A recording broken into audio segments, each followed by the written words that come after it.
Here we go on the approach. The Friends of Cold Bowl is underway. High kickoff, far side, and through the end zone for a touchback. And Marshall will put in play 1st and 10 at its own 20-yard line. And emotions are really running high. Penalty flag already. Small said something, bumped into an official. Penalty flag already out on the field.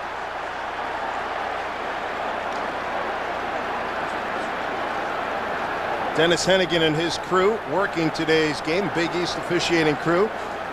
Hennigan's the referee, Paul King the umpire. The linesman is Tom Considine.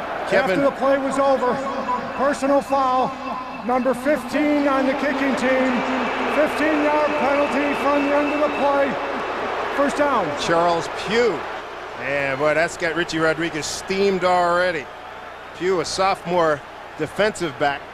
He's out of Orlando, Florida. So the Marshall Thundering Herd. Excellent starting position here at its own 35-yard line. Well, it gives Marshall instant field position, and that's what they're looking for to start the game. Bernard Morris talking to Coach Snyder earlier in the week. Last year when we ran it, we were victorious. When he ran it, that's what ensured victory. See what they do today.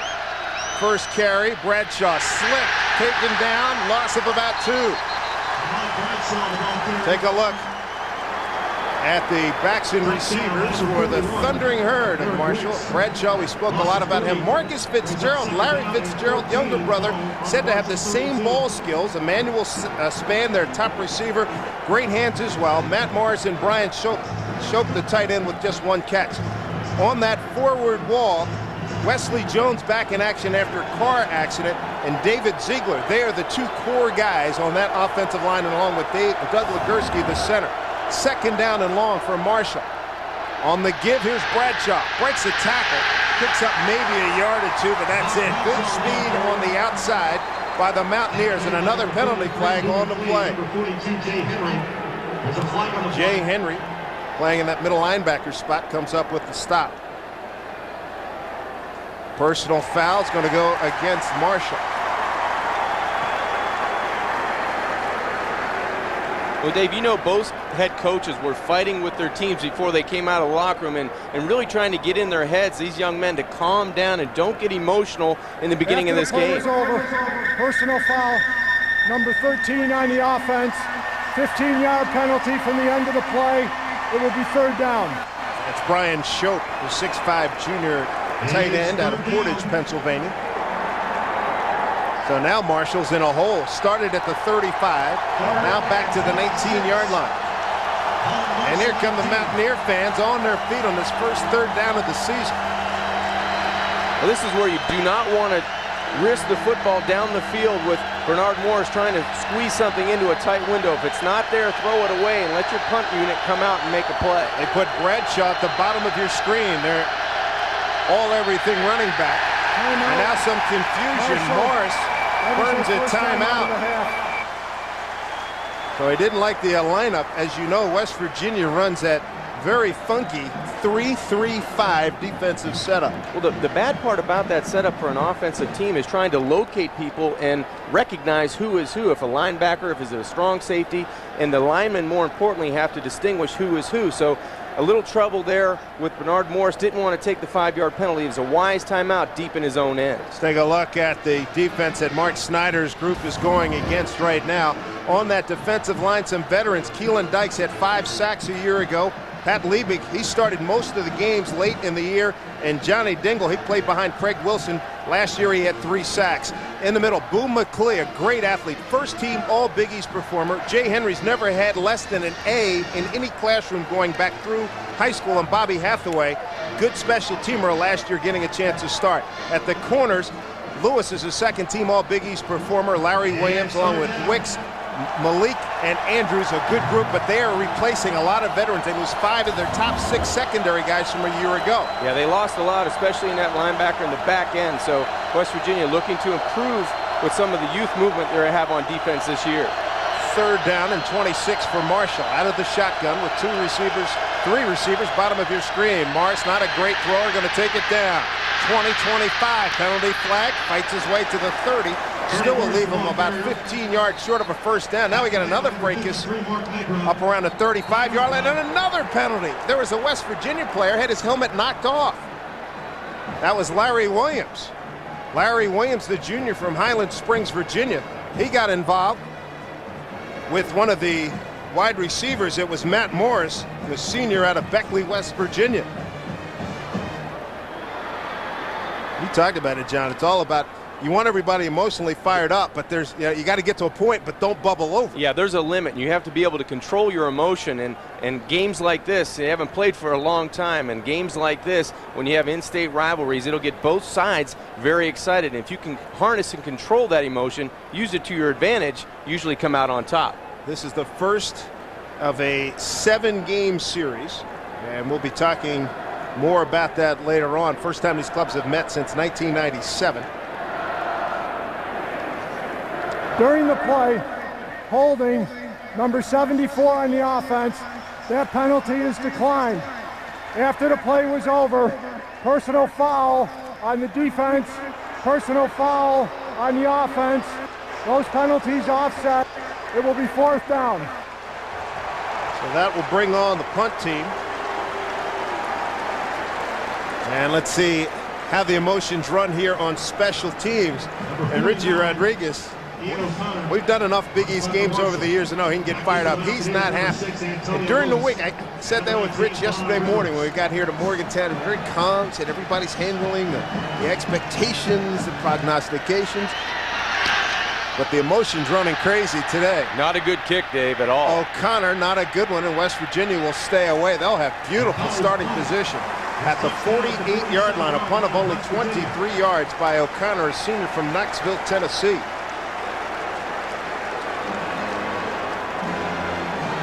Let's see what kind of emotion the offensive unit brings out for the Mountaineers. Here come the Mountaineers, and don't forget, they play at a fast break pace all the time.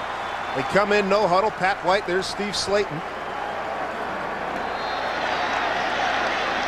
1st and 10 from the Mountaineer 48. White going to keep it himself, far side, 50, 45, got a nice block, picks up 8. So Pat White, the sophomore from Daphne, Alabama. There's his numbers, communications major. And Rich Rodriguez and the coaching staff said that the kids are following his lead. He is a quiet but firm leader, and they really like him. Well, he's a Walter Camp watch list candidate, Pat White. He only started 5 football games last year, but he came in that triple overtime game against Louisville, did a terrific job from that point on. Out of the eye, the up back is Owen Schmidt. 4-man front for the Marshall Thundering Herd. Here's Slayton, first down across the 40 to the 38. First down, West Virginia. First down of 2006. As we introduce you to the backs and receivers, Slayton, we've told you about him. Schmidt, the walk-on, had been at Maryland. They gave him earned a scholarship here at West Virginia. Bolden, Miles, and Renaud, all great speed and size. Veteran offensive line, and that's led by Dan Moses, the center, first team All-Big East, and Jeremy Sheffy, second team All-Big East a year ago. From the 37, 1st and 10 for the Mountaineers. High snap, here's White on the edge. Slayton outside the numbers, turn the corner, fights his way inside the 35, another first down for West Virginia. Inside the 25 to the 21-yard line, a gain of 16. And Josh Johnson.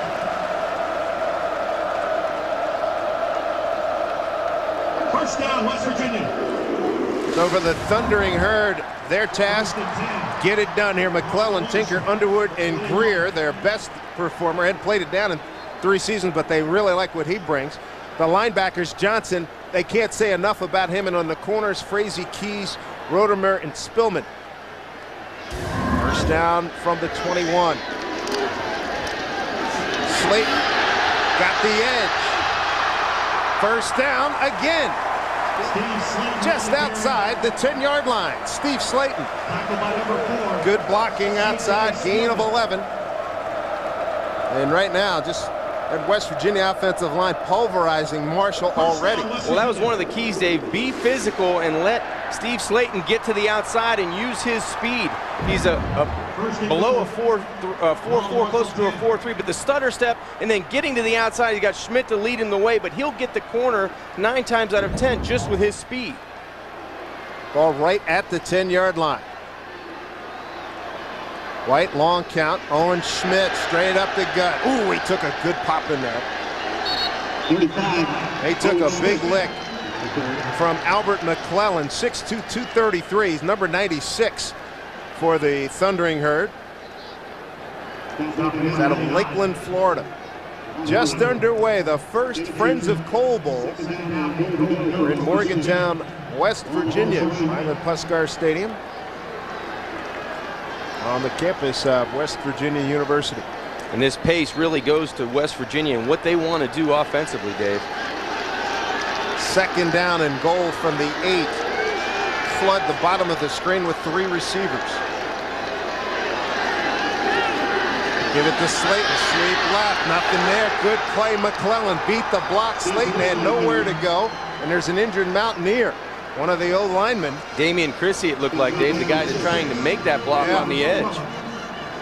Damian Chrissy is a senior from Bedford High School, Man's Choice, West Virginia, former walk-on, had a great spring. And it looked like his leg just gave out when he wanted to go and try to block on the edge. Great defensive play by the Marshall front 4, but you'll see Chrissy, 71, he's coming to the outside. You see his left leg right there as he's engaged on the edge on that block with Albert McClellan. Just gave way, his leg gave away right away on the edge. So they brought in Frank Cardiff, and they shuffled. Looks like Stancic moved down.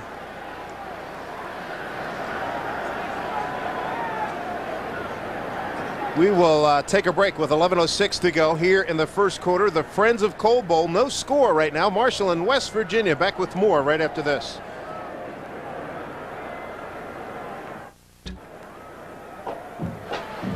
We're at the Friends of Coal Bowl here in Morgantown, West Virginia. No score, Marshall and the 5th-ranked Mountaineers. And right now, let's introduce you to the 3rd member of our broadcast team working with us today, Mark Martin. Mark, what do you have?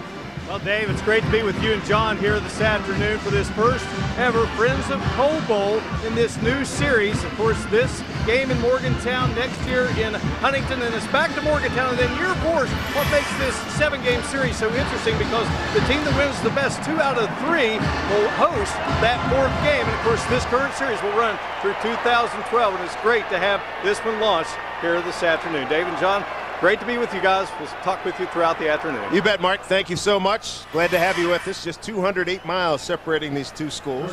Met 5 times in the past. West Virginia's won all of them. Right now, the Mountaineers knocking on the door in their first possession. 3rd down and goal at the 8.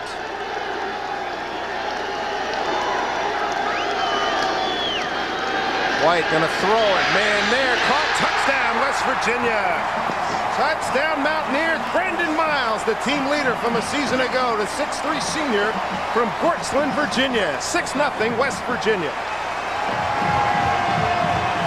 Great patience shown in the pocket by Patrick Wright, and a nice route by Brandon Miles. Really just used his speed to get to the inside. Nice job by Patrick White, staying in the pocket, standing tall, and delivering for the Mountaineers' first score of the season. There's the point after by McAfee.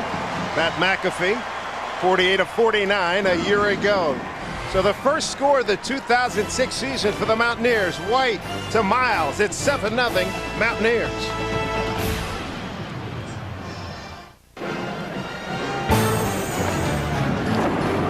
Today's Friends of Coal Bowl is brought to you by Friends of Coal. Visit our website at www.friendsofcoal.org.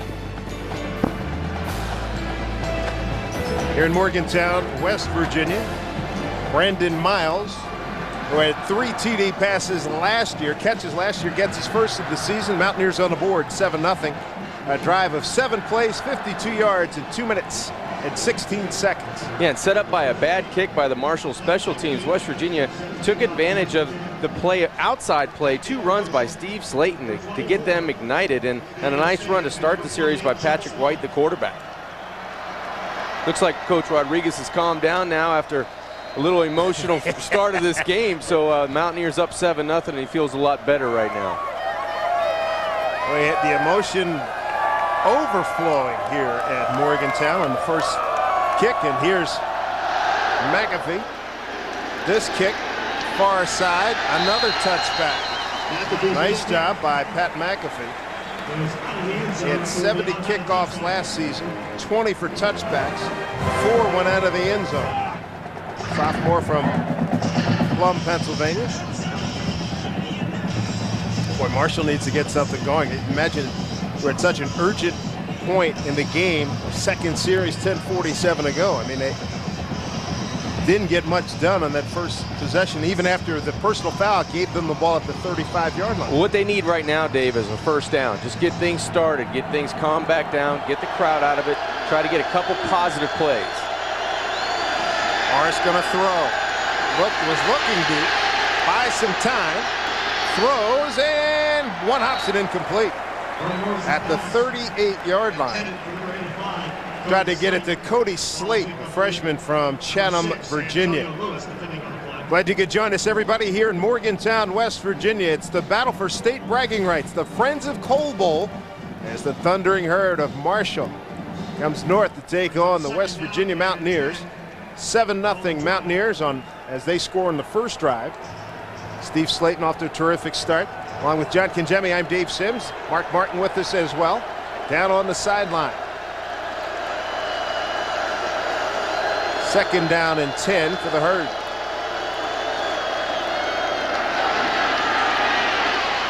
Pretty good run there for 4 yards, and then a big gang tackle. Bradshaw on the carry. Andrews, Boo McClee, among others. There on the stop. Antonio Lewis is there. Bobby Hathaway. Well, Dave, only a gain of 5, but you can see already the elusiveness of Ahmad Bradshaw. He makes 2 guys in blue jerseys miss at the point of attack, and the strength and the speed on the outside. But this Mountaineer defense right now looks much too physical and too fast up front for Marshall to handle.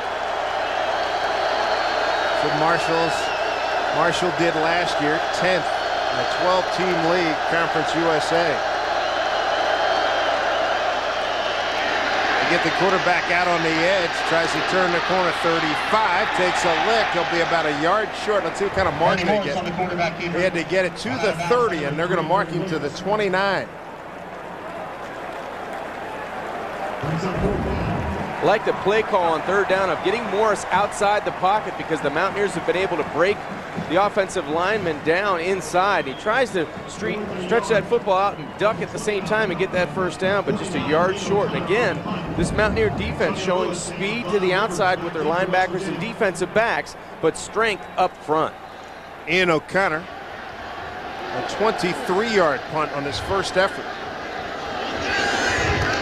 Antonio Lewis, 2nd team All Big East return specialist. There's a Marshall bounce. I think he kicked it, Dave.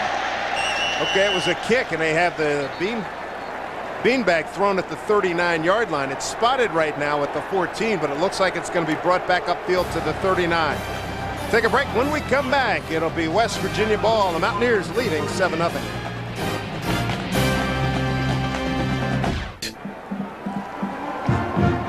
Well, the Mountaineer offense off to a terrific start here for the 06 season. A 7-0 lead, and Steve Slayton, no surprise, played a big role. Did a great job getting to the outside edge. Makes 2 Marshall defenders miss, and look at the burst to the outside. He finishes the run. Not only outside, he's an inside runner north-south. The stutter step move to the left side, again, using that speed to get to the edge, and positive yards for this Mountaineer offense. Not bad. 4.1 yards a pop. He's off to a great start already. From the 39, 1st and 10, West Virginia. Slayton in the backfield to the left of Pat White. Slayton gets the call, coming right side. They wall it off nicely. Good gain as he spun down. Fine block out there on the edge by Jake Figner, number 73, the sophomore from Fogelsville, Pennsylvania. He walled everything off and allowed Slayton to turn that corner. Yeah, these offensive linemen, not only big and strong, but they have quick feet, and they have to be agile. This pace that West Virginia likes to use, they have to be in shape, so good feet along with that size and strength, it's a dangerous combination for oppositions. Second down at 5. White to throw.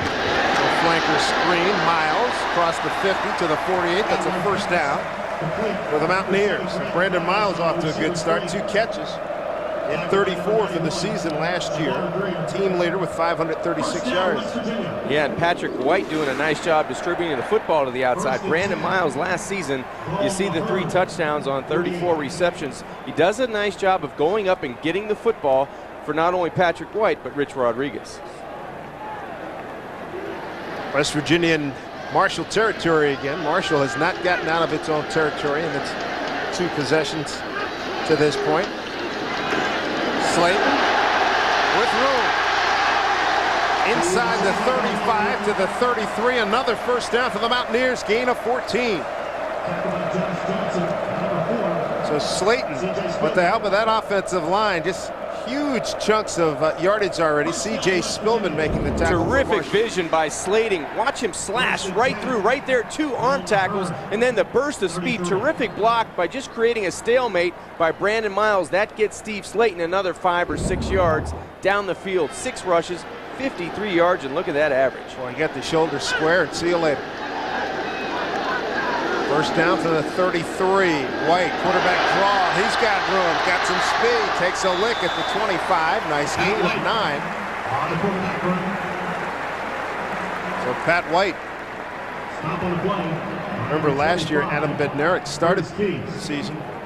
He's lost for this entire season after shoulder surgery. Huge lane right through the middle, Dave. Just does a nice job of running north and south, and Patrick White, you can see why White and Slayton are both on the Walter Camp watch list. Both terrific athletes. Big question is, can White be a good thrower, good passer to take West Virginia all the way to the top? People are talking about them in the national championship. Owen Schmidt, it's like he's close to first down yardage. Yeah, they get it to the 23.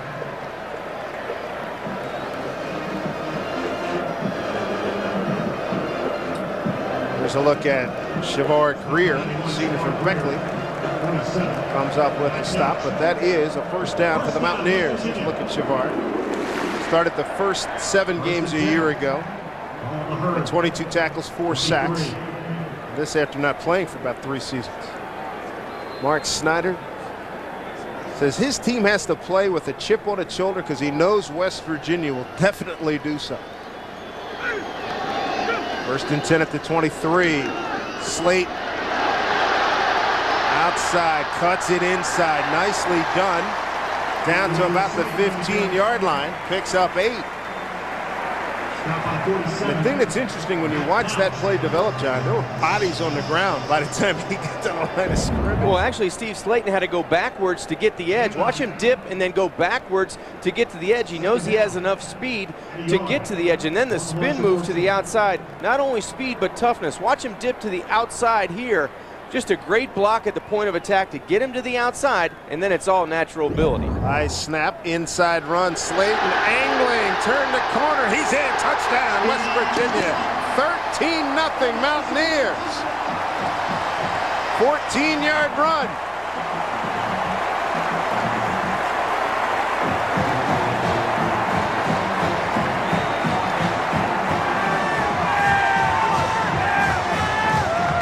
Slayton already to 77 yards rushing.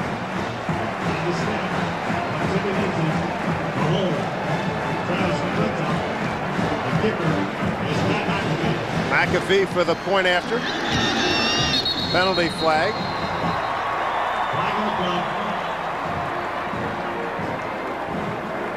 Methodical drive.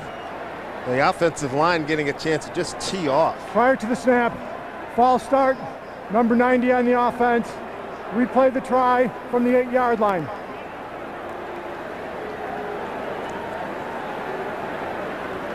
So Steve Slayton off to a fabulous start. 1,128 yards last year, 5.5 yards per carry, 17 touchdowns.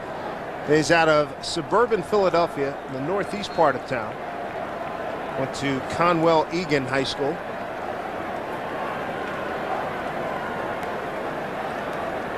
Rich Rodriguez and company couldn't be happier to have him in Mountaineer blue and gold.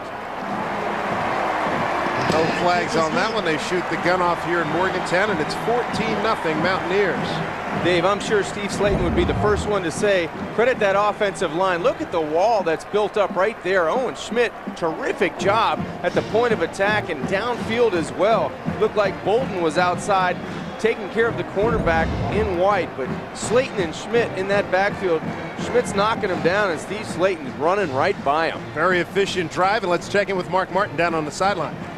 Go back to that 1997 game, and certainly something that helped Marshall get back into it was great wide receiver play. Of course, they did have a guy by the name of Randy Moss. Maybe not any players of that caliber here today on Marshall's side of the field catching the football, but they did have some solid guys returning this season. One was Hiram Moore. He was the second leading pass receiver a year ago, but he was arrested last weekend, and Mark Snyder suspended him for this game. They're also playing here today without Sean Lazon. He is out for the season with a dislocated hip, so some wide receivers definitely have to step up here today to get the talented Bernard Morris and company going with the passing game for Marshall, guys. Good stuff, Mark. And Morris is going to have to start cutting it loose here. Down 2 scores already with 6:14 to go, first quarter. Here's McAfee. This one has a chance to be returned. From the 10, Chubb Small. 22-yard line. Chubb Small on return. How about West Virginia? The average starting position for the Mountaineers are 43.5 yards. Meanwhile, Marshall has not gotten beyond, I don't believe they've gotten beyond their own 30-yard line. Well, we talked about the keys early for Marshall. They would love to score first and limit the turnovers and get good field position, and none of that has happened right now for head coach Mark Snyder. They're going to have to find something to do offensively and hang their hat on it. Maybe move the pocket earlier in the first and second down, not wait until third down when the Mountaineer defense is coming from the corners. Third possession for Marshall. Hurd has started at its 20, it's 20, and now the 24. Play fake, Morris. And a nice comeback catch. Well done, and there by Emmanuel Spann, coming off a ligament tear a year ago as a sophomore out of Atlanta. Nice positive throw by Bernard Morris, moving the pocket on first down, little play fake to the back small, and then he does a good job of staying right before the defender, standing up tall and delivering the play, getting it close downfield to Spann. Good catch on the outside. First time the Thundering Herds advanced beyond its 30-yard line. They need a confidence-building scoring drive desperately right here. Bradshaw, make that. Chubb Small to the 50, into West Virginia territory for the first time to the 42-yard line. Chubb Small broke one, the sophomore from Auburndale, Florida. Number 3 rusher a year ago, picks up 26. And a good read by Chubb Small, the sophomore. He let everybody get washed down to the short side of the field. Good vision and nice speed to the outside. Just a terrific cutback to the outside. And I love the way he finishes the run, initiating the contact. Good presence. But watch, everybody gets walled down, and then Small comes out the back end. Terrific job of using his vision, going left first, and then breaking it back to the right side. First down for the Herd. Bradshaw back in. Morris picks up a block, got time to throw, delivers downfield, man there, and it's incomplete. Off the hands, and that would have been a big 6 right there. Matt Morris had a shot at it, the 6'3" senior. Good operation in there to free Morris to be able to throw that ball. And you couldn't have asked for a better ball by Bernard Morris. He put it right where it needed to be. Matt Morris has to make this catch. It just goes over the outstretched arms of Larry Williams. It's not deflected. Got to make that catch. He goes up to get the football. It just goes through his hands. The thing over the years, John, we've had the pleasure of watching Larry Fitzgerald. He may be the best hands catcher I've ever seen on any level. And you know what else he did? Not only catching it with his hands, but going up vertically, not going away from the football. That was the key to Larry Fitzgerald. Larry Fitzgerald, the All-American at Pitt. There's his little brother, Marcus. Let's see if he gets a shot here today. Bradshaw, ooh, bounce back. Magro and Liebig, nothing doing there. Oh, that was a big-time lick. That's called being rejected at the point of attack. Wow, what a hit in the middle of that Mountaineer defense. That, friends, was a football play. Yikes. Well, that's what happens, Dave, when you're struggling a little bit offensively to have some consistency. You need to make a big play when the opportunity arises. You don't make the catch, and then you lose yards on second down. Offset eye. Got to watch the play clock here, too. Morris against the blitz, hangs, throws, and incomplete. Tried to get it to Shaw on the far side.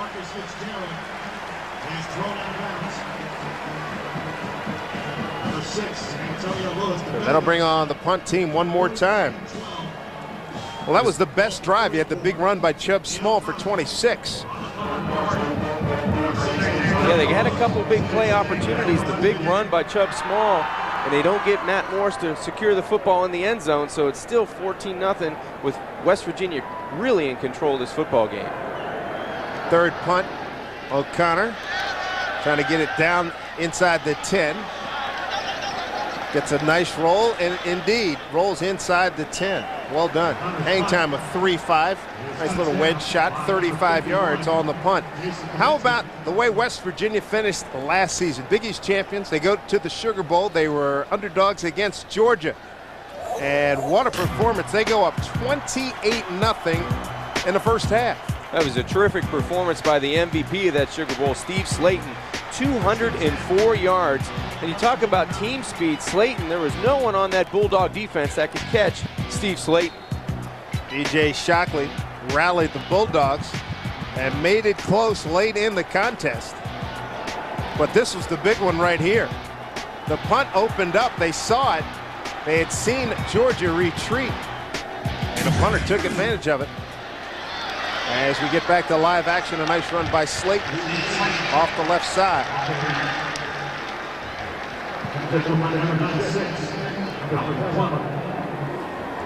This is the point early in the game. It's still 3 minutes and 6 seconds left in this first quarter. As we look at the Sugar Bowl numbers, just terrific numbers. 204 yards, almost 8 yards per carry, and 3 touchdowns. But this is the point in the game, Dave, that West Virginia could really break the back of Marshall. If they go 90 yards here and stick it in the end zone, it could be tough for Marshall to get back in this football game. Here's White airing it out, sideline, and he's got a bigger arm than I thought he does. That ball landed inside the 35-yard line. Incomplete. Trying to get back to Miles again. That fake punt, of course, is Phil Brady from last year in the Sugar Bowl. That was a terrific call. You mentioned about the arm strength of Patrick White. He does have terrific arm strength, and as they go along during this game and during this season, they're going to have to rely more on that left arm of Patrick White. And I think he was frustrated that Miles maybe broke down on the route. He didn't continue to run. He kind of took it for granted the ball wasn't coming his way. The numbers for West Virginia. Third down conversion. They did an outstanding job. Get it outside. Owen Schmidt, freight train running. Look out. Across the 25. That's a first down for the Mountaineers. Pick up a 13. Owen Schmidt has become a cult figure here. Schmidt happens. And they're doing their O cheer right now. First down, West Virginia. Marshall was in perfect position to make this play. Good pressure on the quarterback. The corner has inside out. James Johnson has to make the tackle, but Schmidt is so strong from the waist down. He breaks the arm tackle, makes another Marshall defender miss, and it turns into a first down. So nice effort by the fullback. And when Schmidt gets in the open field, he doesn't look like a fullback. Not at all. It's a freight train. Talked to Richie Rodriguez a couple of weeks ago. I said, how many face masks has Owen Schmidt broken in preseason? He said, oh, he's got a couple already. It's like hanging them on the wall. Yeah. First down, Mountaineers. 27-yard line. Up 14-0. Byron Tinker. Rush it off the field. There's Slayton again. He's got fabulous vision. Picks up about 8.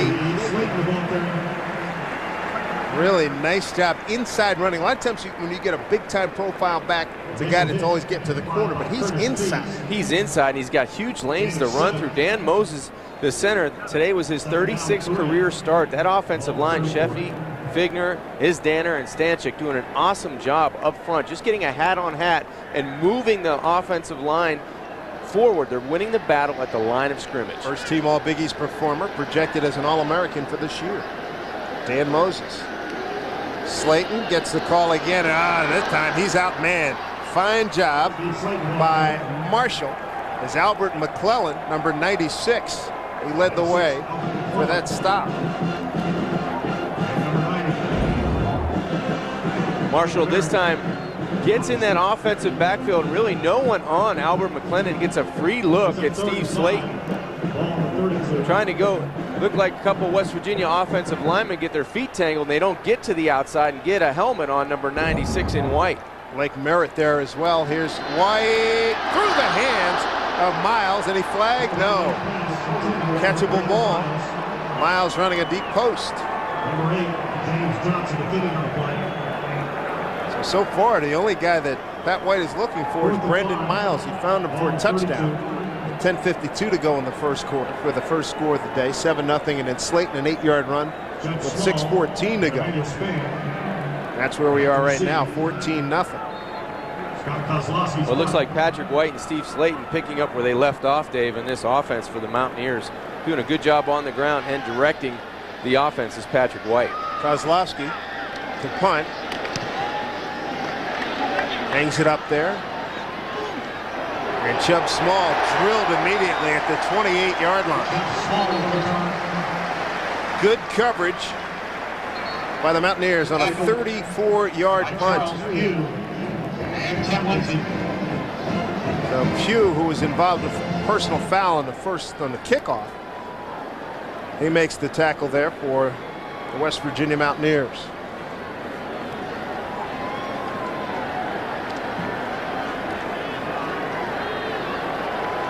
First and 10, number 29. Mountaineers. Big yardage advantage right now, up 2 scores. Morris pitches back to Bradshaw, cutting it back. Can he get there? His own man, he ran into his own man, one of the linemen. John Inman, it looked like.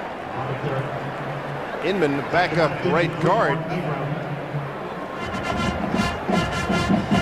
And he's talking about it to him in the huddle.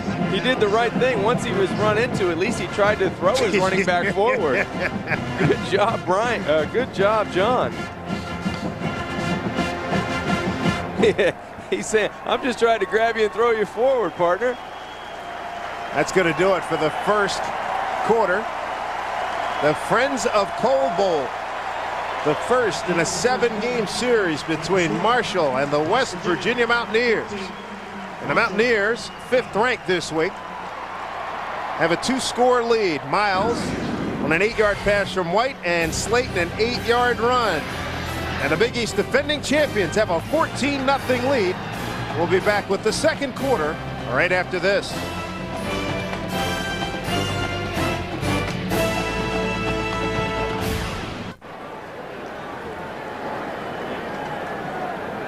Welcome back, everybody. The Friends of Coal Bowl here in Morgantown, West Virginia. Number 5, West Virginia, 14-0 over Marshall. I'm Dave Sims. John Kingemi in the middle. The man that runs this state, Governor Joe Manchin. Good to see you. And I like the tie, Governor. Nicely done. You think I'm politically correct? Yes, sir. Covered. Hey, John, what do you think? Huh? Very nicely done. Well. Governor, I think you should be applauded for helping to get these 2 schools to sign a deal to play on a regular basis. Well, congratulations. it's going to be a great, and whatever, rivalry, whatever, I can tell you it's been a great West Virginia game. The state of West Virginia wins, and this is what it's all about. I saw coming up on the interstate cars with a West Virginia flag on one side of the car, or a Marshall flag on the other. It doesn't get any better than that. I had breakfast today, and there was a West Virginia dad, Marshall mom, and the baby had a Marshall jersey on, and I said, Mama's boy, huh? Well, what happens? He said, yeah. You know, in our state, you have a lot of kids that went to school, the undergrad at Marshall maybe, and came here for the grad work. So it's really something great. It's terrific.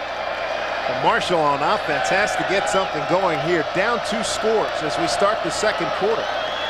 Here's Morris in a quarterback draw. It opens up. Nice running ability there. Slides down, picks up about 14. That's a first down for the Thundering Herd. Gain of 13 officially. And here's what do you remember about the emotions going through the room this day? Well, let me just say that I think 90% of the people in West Virginia were very happy that day. I had a few, maybe West Virginia University, my alma mater, who might not have been, but I really think they understand it's the best thing for our state. That was a good day. That's an official signing, and that thing's still hanging. That's terrific. I was talking to Bob Markham, the AD at Marshall the other day, and he said this has got to be the toughest ticket in 25 years in the state. First down from the 45-yard line, and Chubb Small make that Bradshaw. Boy, he got ridden down. That was Charles Pugh. We've seen a lot of him today. Number 15, the sophomore from Orlando, Florida. They told me this was, John, they told me that, Dave, this is the toughest ticket in the history of either school. The toughest ticket to get a hold of. Yeah. There was a lot of energy, Governor, before, in the parking lots, and you could see people walking by, haven't seen each other in a while, but it was great. I think it's great for the state. It's, rivalries like this should happen. Well, I knew this would be a natural, and both schools, WVU has been doing so great. Rich Rodriguez has taken it to the next level. Under Bob Pruitt and now under Mark Snyder, let me tell you, they've earned their right to be here. Absolutely. They truly have. To get the Friends of Coal, to get the industry behind this game, that speaks a lot for the state as well. Well, you know what happens. It's the whole state comes together, and we're mining coal, we're burning coal much cleaner, doing it much better than ever before. We intend to do even more. In liquefaction, we're working hard on coal liquefaction. We believe that we can help make this nation energy independent, and we need to do that. Amen. It was about 56% of our electricity comes from coal. Right, and I told, I never forget Anderson Cooper when we were the horrible Sago mine disaster. And he asked me, people about doing these inherently dangerous jobs, and I said, Anderson, this is our way of life. We're going to have West Virginia the safest working place in the nation. But you have to understand 51 to 52% of all of the energy comes from coal. And when you flip that light on, you think someone's working hard to provide the energy this country needs. We're proud. Yeah, Should every be. right to be, yes. And you got a good-looking trophy, too, that's going to go to the winner. Was that something? I mean, that was made out of all West Virginia glass with West Virginia coal. Beautiful. And the whole thing. And I was so proud to even put on the bottom there, just think of that, the governor's trophy. That's wonderful. With the Friends of Coal Bowl. That's going to be passed back and forth. It won't stay permanently. Of course, some of the schools would like to think it's going to be permanently. And we'll talk about that 2 out of 3, how to get the 4th game. Yeah, I think that's an interesting that twist. That was a good one. That had to have been a heck of a negotiation, too, right? I'm going to tell you more about that. Minute in, second quarter, and Marshall trying to get something going. Second down and 10, just shy of the 45. Here comes a blitz and pick it up. Mars hangs and fires. He's got a man for a first down. Spinning inside the 35 to the 30, inside the 30 to the 29 is Matt Mars. First down for the Thundering Herd. That's a gain of 26 yards. Dave, nice look off by Bernard Morris. He was looking left, and I believe 2 West Virginia defenders, the linebackers, collide. Watch in the middle of your screen, you see Mangro, number 53, looks like he collides in the middle with another linebacker, and then a good catch on the outside by Matt Morris. He dropped one earlier in the end zone, but he secures the football, and a nice job by being patient in the pocket. Good blocking up front, gives him time to deliver the football crisply. Call for Matt Morris from Bernard. Pitch it to Chubb Small. Whoa, that's a heck of an athletic effort to get his hands on it. Luckily for him, it goes out of bounds. Little too much steam on that pitch from close quarters. But a heck of a job by Chubb. That could have really been a major disaster. He did well to lose just 10. Yeah, it looked like the relationship between the pitch was a little too tight between running back and quarterback. And Marshall offensively very fortunate to get that football back, at least to get it out of bounds and not cause a turnover by a bad pitch up high and behind the running back. And that's really on the quarterback, Bernard Morris. The relationship between running back and quarterback on that option needs to be precise. That time the pitch and the relationship was not. Timeout on the field. Governor, I just want to ask you one more. We're talking about the negotiation. Right. You win 2 of the first 3, you get that. Well, you know what game. we did? First of all, we all came in. When they added the 12th game, and I called everybody together. I said, come on, we're going to sit down and talk. So I brought both athletic directors to the mansion. Sit down and start feeding them. I just kept feeding them. I kept feeding them and feeding them and feeding them. And they kept working through things, and I'll get right to it. Second down and long. Let's see with Marshall if they can come up with a big play here. Deepest penetration they've made so far. in the Mountaineer territory, down 14-0. Bernard Morris got a man running free, too high, incomplete, trying to get it to Marcus Fitzgerald, the junior from Minneapolis, but he was there. Younger brother of the Arizona Cardinals, Larry Fitzgerald, a Pitt guy. We can say that here in West Virginia for right now. We're ready for them too. Let me just say that, so we had him there and we were working through this thing, and I left for lunch. I started out breakfast with him, kept him there all through lunch. I had to go to another meeting. So KO was there and Eddie passed along. And I said, you all keep working on this thing. We're getting close. We got to the end and they said, we got one stumbling block about 3 o'clock. And I said, what is it? Who plays that 4th game? Who gets the home game? And I said, where I come from, 2 out of 3 gets the spoils. Nicely done, Governor. You went old school for the final one. That's good. That's a big 3rd down here. 3rd down and 20 from the Mountaineer 39. Morris has got time. Too much time. Keeping it alive and does well to get out. Well, we got rid of it at the last second to the 29-yard line. Won't be much of a gain. There's also a penalty flag on the play. Yeah, I think he was past the line of scrimmage, Dave. Yeah, flipped it to Chubb Small.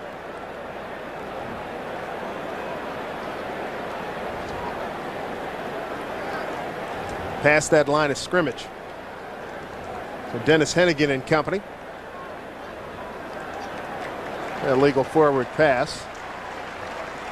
Being out of bounds would lend to a flag there. Yeah, you could call a number of things on that play, but it was a good athletic play by Morris. He stood in the pocket.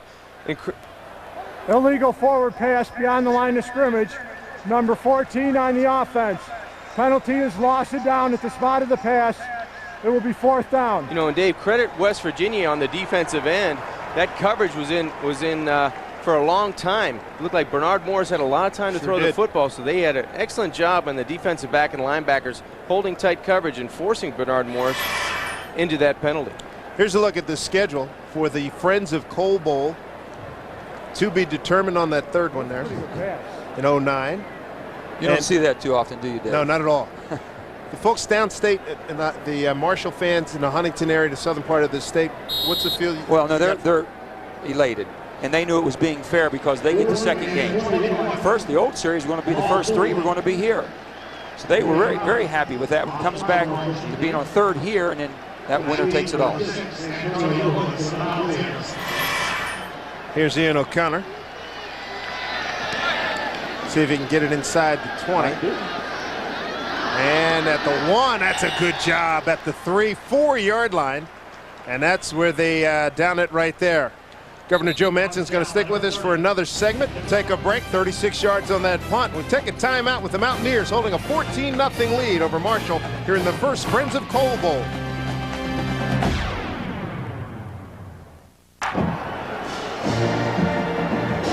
We're at the inaugural Friends of Coal Bowl here in Morgantown, West Virginia. Dave Sims, John Kinjemi, and our special guest right now, Governor Joe Manchin of the state of West Virginia.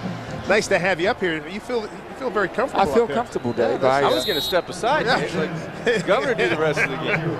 I feel very comfortable with you too. I'm so glad that you and your people were able to get this game together. I'm sure everybody in the state of West Virginia feels the exact same way.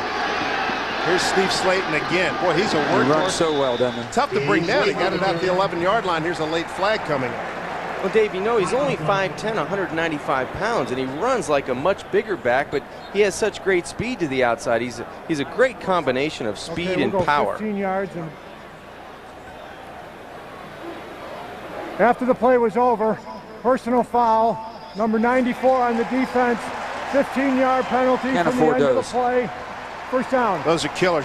Byron Tinker, who had gone out of the game in the first quarter with an injury, came back and now caught for the infraction. And one of the West Virginia wideouts was limping. Darius Renaud, their outstanding junior wide receiver from Lilling, Louisiana. He's number 2. Yeah, and Mark Schneider, the head coach for Marshall, very upset on the sidelines because you can't do things in big games like this. You can't give free 15-yard penalties down there for excessive hits when they're not needed.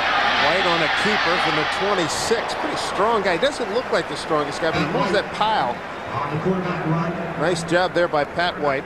You know, Pat is not afraid to get hit. And that's when you see a quarterback that'll tuck it and go the way he goes, it's unbelievable. And when you have Steve Slayton, it's almost dynamic duo is almost impossible to stop. They're so fast, and Steve's got so much power in his lower body. I think it really makes him something special as the backer with the speed he has. Governor, what did you think of all the people in our line of work in the sports business predicting that West Virginia, if they run, can get to the national championship? Because they've looked at the schedule, they've looked at some things look like they could break for it. Sure. There's Slayton getting the call. Across the 35. Steve Slayton. And that's good enough for another first down. Let me say, Dave and John both, that I've watched Rich Rodriguez. I've known Rich and I come from the same part of the state. Rich, I watched grow up. He used to work for me in the carpet store that I had. How about that? So we've been great friends. He is so focused, and he thinks he has this team ready. I can tell you, he's got him prepared. First down for the Mountaineers at the 38. White on a keeper. And he gets it to Owen Schmidt. Keeps his feet. That's going to be another first down for the Mountaineers in Marshall territory to the 47-yard line. Governor, I understand you had a lot of interesting things happen at the Sugar Bowl, but there was one story in particular that when I was at the Sugar Bowl at 10 o'clock, I received a phone call that we had a problem. We had a mine accident back in West Virginia, and about 11 o'clock they confirmed we had 13 men trapped at the Sago mine, so I jumped on the plane and came back. And it's just an unbelievable turn of what the saga that unveiled there. And well, one of the good pieces of information you got to tell the fans that some of those folks at the let me tell you how that night they kept kind of running to me and telling me the score, but you know, everyone was we're just in agony there because we don't know if they're still safe, if they're alive, if we're able to rescue them.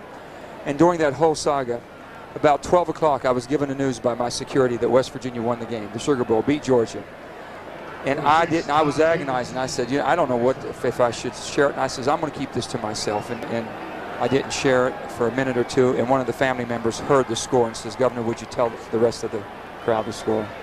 Wow, and I did. Story. And they erupted for that few minutes of jubilation. There's a reverse. Renaud got an escort. Also penalty flag. He's at the edge and stripped of the ball and taken out of bounds at the 17-yard line. Looks like a hold is going to bring it back.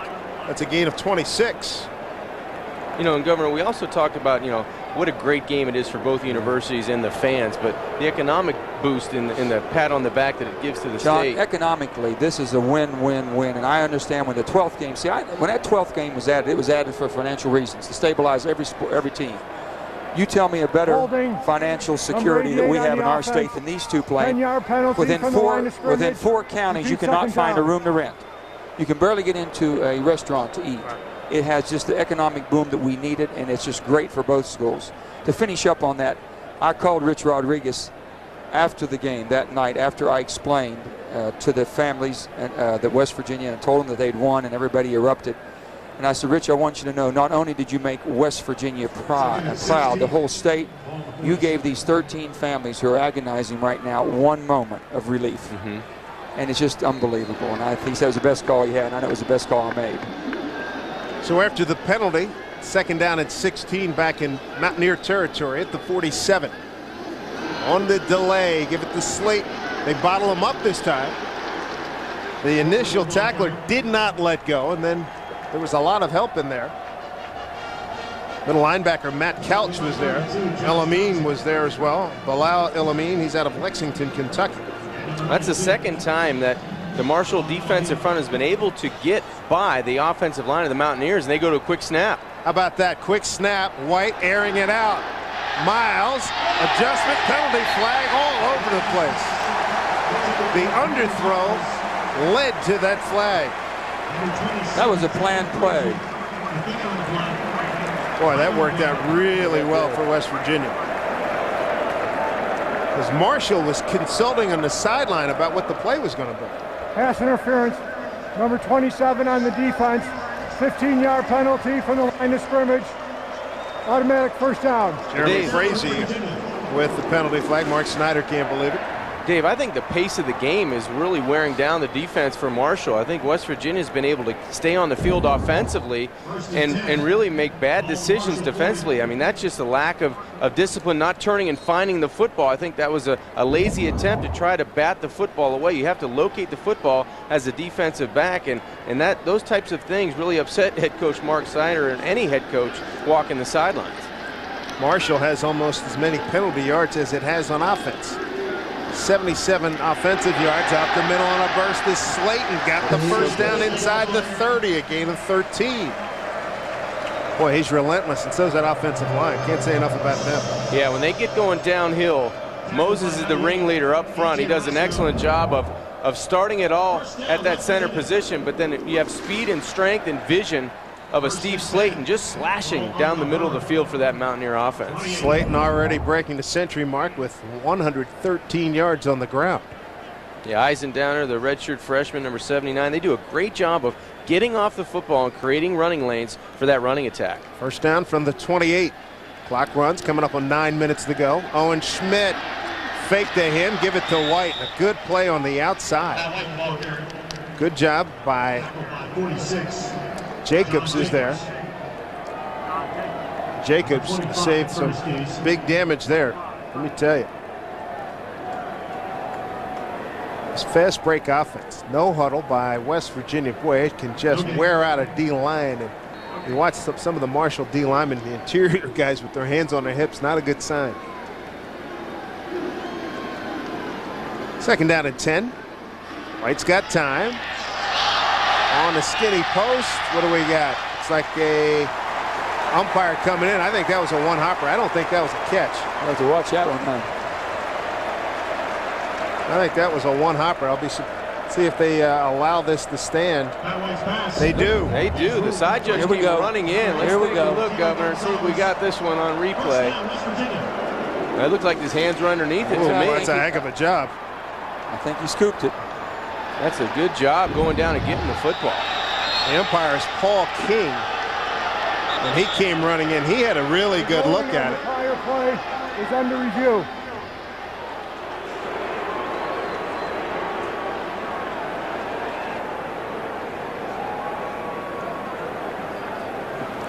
Part of the new rules, coaches can request a replay, and I still think that got a little ground there. Yeah, that replay or that right there looked like half the ball looked like it might have been floating in the tip of the ball, the back end of it.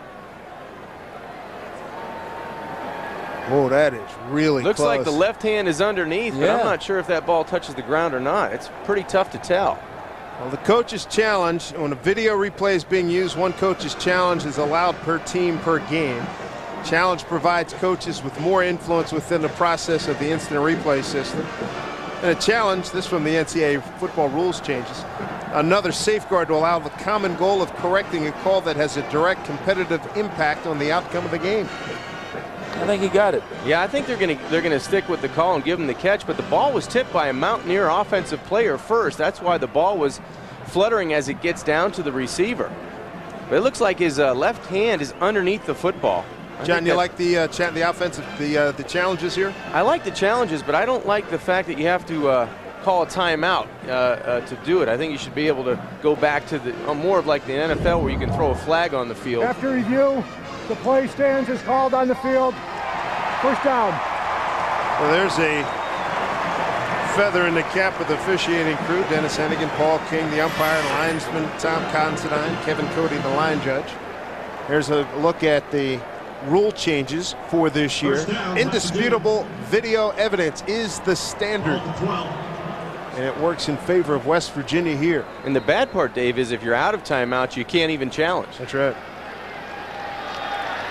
So the Mountaineers up 14-0. That one challenge does include overtime. First down play, White on the move. Going to keep it and caught from behind. Ooh, dragged down from behind. That's a fine defensive play. Albert McClellan at 6'2", 230. Maybe a little bit more than that, running him down from the backside. And that's no small task. Albert McClellan did a great job of tracking down Patrick White. I think Patrick White had no intention of throwing this football. He just held it up to try to bait the defense. And there you see the defensive end doing a great job of harnessing White from behind and bringing him down. Inside 8 minutes to go here in the second quarter, 14-0 West Virginia. Slayton, boy, does it open up at the 5. He cut it back. He's in. Touchdown, Mountaineers. Penalty flag on the play. But Steve Slayton scores, but it's going to be brought back because of a hold.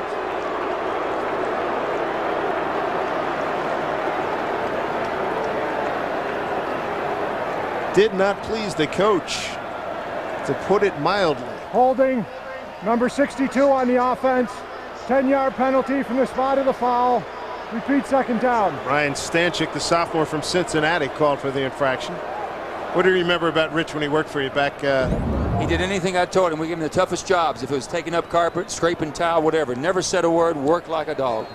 Governor and Joe, he still has that same work ethic, yes, too. He Steve. does. And that the ball club reflects that. Yes, it's a blue-collar ball club, I can tell you that. West Virginia Governor Joe Manchin with us here in the booth. There's Stanchik. He may try to pancake somebody here now. If I was him, I wouldn't run to the sideline real quick. Second down and long. Throw it. Man's there. Touchdown! It's Miles again. And it's 20-0 West Virginia. Good throw by Pat White. It's the only receivers really looked at all day for the most part. Governor, you brought one of these teams some luck here offensively. We appreciate you stopping by. Good luck to you. Continued success. Governor, thank you. I'm proud of both teams, I'll tell you. It's a great series, and we're proud of you all being here at ESPN. Pleasure to be here. Thank you very much, sir. Governor Joe Manchin, state of West Virginia, joining us here in the booth as the Mountaineers look to tack on one more point here. And it's up and good. So Pat White with his second TD connection to Brandon Miles, and this time it extends the lead to 21-0. Nice throw, good catch, and he holds on with the big leg.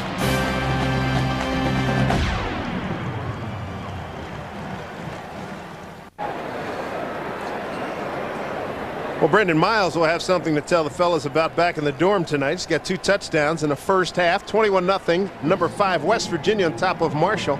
Let's visit with Mark Martin down on the sideline. Well, guys, last season, Marshall and West Virginia University did something never done before in school history. They retired jersey numbers. First, it was Marshall. They retired number 72, worn by the late Frank Gunnar Gadsky. Then West Virginia retired the number of the great Sam Huff, who wore number 75 in the blue and gold. Now, it's interesting to note both of those gentlemen went into the NFL Hall of Fame, and they both hailed from the small town, a coal mining town not far from here, known as Farmington, West Virginia. They played for the Fighting Farmers, as did the governor of West Virginia, Joe Manchin. Gotta love it. That's good West Virginia history there, Mark. Thank you. Low liner, gonna go out of bounds, and Marshall's gonna get the ball at the 35. McAfee a little angry with himself. A little snap hook. Get the next one, but had a coach up 21-0. Richie, now get the next one. Yeah, have it. Come on. I think in a tighter football game, it might have been a different welcome to the sidelines. First down. How about the drive there? 96 yards. Took 5:17 miles, an 18-yard catch. Took 12 plays, and this will be the best starting position for the Thundering Herd of Marshall. We have to like how Patrick White is running this West Virginia offense, doing a great job of protecting the football, and that offensive line just really dominating the line of scrimmage. Bernard Morris got to get going here. He's 2 for 6 with 34 yards passing. Got his tight end this time. That's a first down into West Virginia territory at the 39. Make that Matt Morris. 6 catches a year ago. He's got. Check that. Cody Slate. He's a freshman out of Chatham, Virginia. 26 yards on the game. Good play by Bernard Morris. He did play action and he reverses and gets the ball up and out early, and that was the key. The defensive back, Antonio Lewis, could not make the play on the ball. He had his back turned, and a good concentration catch by Cody Slate, the tight end. It's like they're having some trouble getting the play in. A play clock They just started it. All right, so they're okay. And that's a big play for this Marshall offense. They get the ball on the West Virginia side of the 50. They get a little bit of confidence, and now they have to create a big play to get it in the end zone. They have to score before halftime. Mars has 3 receivers. Wide to his left. He rolls that way. Tough throw for a right-hander, and he one-hops it incomplete. Morris's pass. Short hops on the way to Matt Morris. That time, Matt Morris was the intended receiver. Marshall's had 3 big plays, all of 26 yards today for Mark Snyder. I like what the offense is doing on those last 2 plays, Dave. They're moving the pocket and trying to give Bernard Morris a couple different looks so he doesn't have to stand in that pocket and take the pressure of this Mountaineer linebackers and defensive front. Maybe it's a little bit easier. He can see a little bit easier down the field by moving the pocket, and then you don't know where the quarterback's going to be, play in and play out. Well, this is the deepest Marshall has gone into West Virginia territory. 39-yard line. 2nd down and 10. Too hard, too close. That was really zipped in there to Slate, slightly behind him. Ball's incomplete. A lot of you fans will remember how long some of the games were last year, particularly the West Virginia-Georgia game, Florida State-Penn State. To speed the game up, ready to play West is going to start after all changes of possession and start when the ball is kicked. I like that. Keep the game moving a little bit, although if you're an offensive coach, you're dying because you're taking away, do you have any plays? 10, 15 plays maybe, potentially? Yeah, it takes away close to 10 or 15 plays, so you really have to manage the clock well, or at least you have to pay more attention to it during the week and get your guys believing in the same mantra. Marshall 0 for 3 on 3rd down, hanging in on the blitz, and a completion. That's a 1st down to the 25-yard line. He goes to Cody Slate again. 1st down Marshall with 6:25 to go here in the 2nd quarter. Terrific throw by Morris that time. He hangs in the pocket nicely. He's only a junior, 6'4", 220 out of Orlando, but watch him, his poise in the pocket, just standing tall, giving time for his receivers to clear the linebackers. He throws behind Charles Pugh, 15, who was that strong safety up and in front of the linebacking core of West Virginia. Great concentration, and Cody Slate coming up with another big play, and then 2 receptions in a row for him. Mars 4 for 10, 74 yards. 1st and 10 Marshall at the 25. Bradshaw, haven't heard from him in a while. Fights through the 1st tackle. Nice surge there by Bradshaw to pick up 3. Taken down by the linebacker Bobby Hathaway, the junior from Carmichael's, Pennsylvania, number 55. Marshall getting a little bit more of that momentum offensively. Good play call, getting to the outside, getting to the edge, and keeping West Virginia guessing. They had Morris play before, step back and drop back, and then they used the edge again with Ahmad Bradshaw. Today, 7 rushes for only 10 yards, so they've done a good job keeping one of the premier players in that Conference USA by not making an impact. Chubb Small, the deep back, fake it to him. Nice throw, broken up. Lewis broke it up and was there. Cody Slate. Lewis got there just in the nick of time because Slate had run a nice pattern. It was a good delivery by Morris. Good break on the football by Antonio Lewis, the junior out of Waldorf, Maryland. You see, 190 pounds, only 5'10", but terrific speed on the edge for the Mountaineer defense. Timed that perfectly, sticking that left hand in there and knocking it down. Talking to Mark Snyder earlier in the week, so that he wants to see more growth out of Morris. Come a long way. We've streamlined some things for him.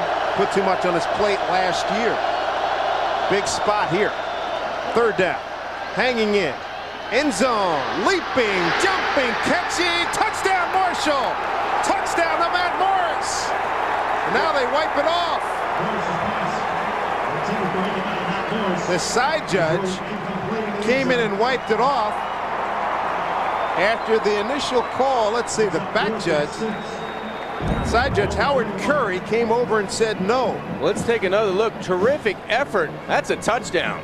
That's a touchdown. He had possession when he came down. I don't think there's any question. Back judge. Morris has complete control of that football, Dave. That's a touchdown. The back judge, Gary Dansowitz, was all over it. To our left, to the left of the play, the side judge, Howard Curry. As Morris is rolling over to secure the football. Challenger rolling on the prior play. As Morris is rolling over to secure the football with the opposite hand, it looked like he knocked the ball out, but he had control of that football against his body.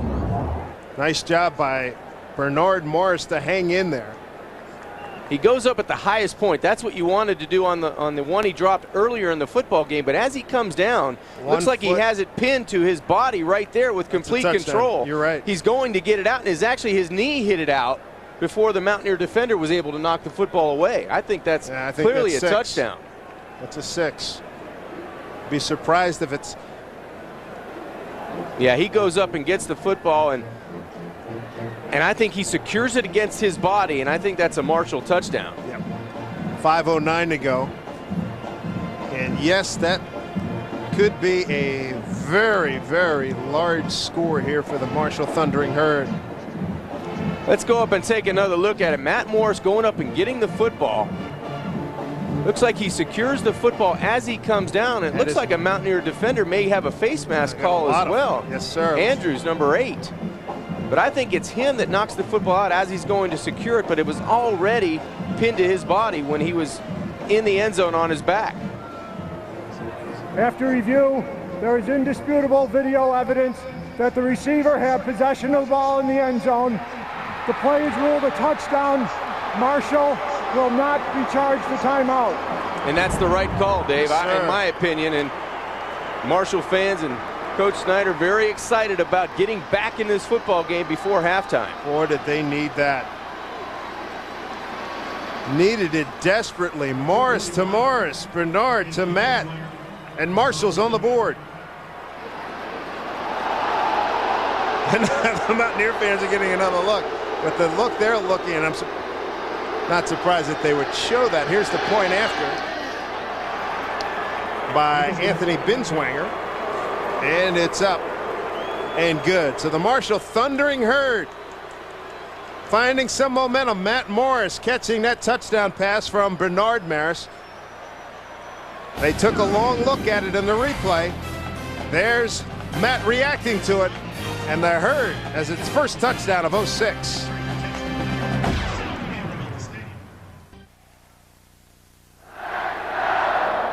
Today's game being brought to you by the Friends of Coal, the inaugural Friends of Coal Bowl. I'd like to thank some Friends of Coal that I met yesterday at the Pines Country Club.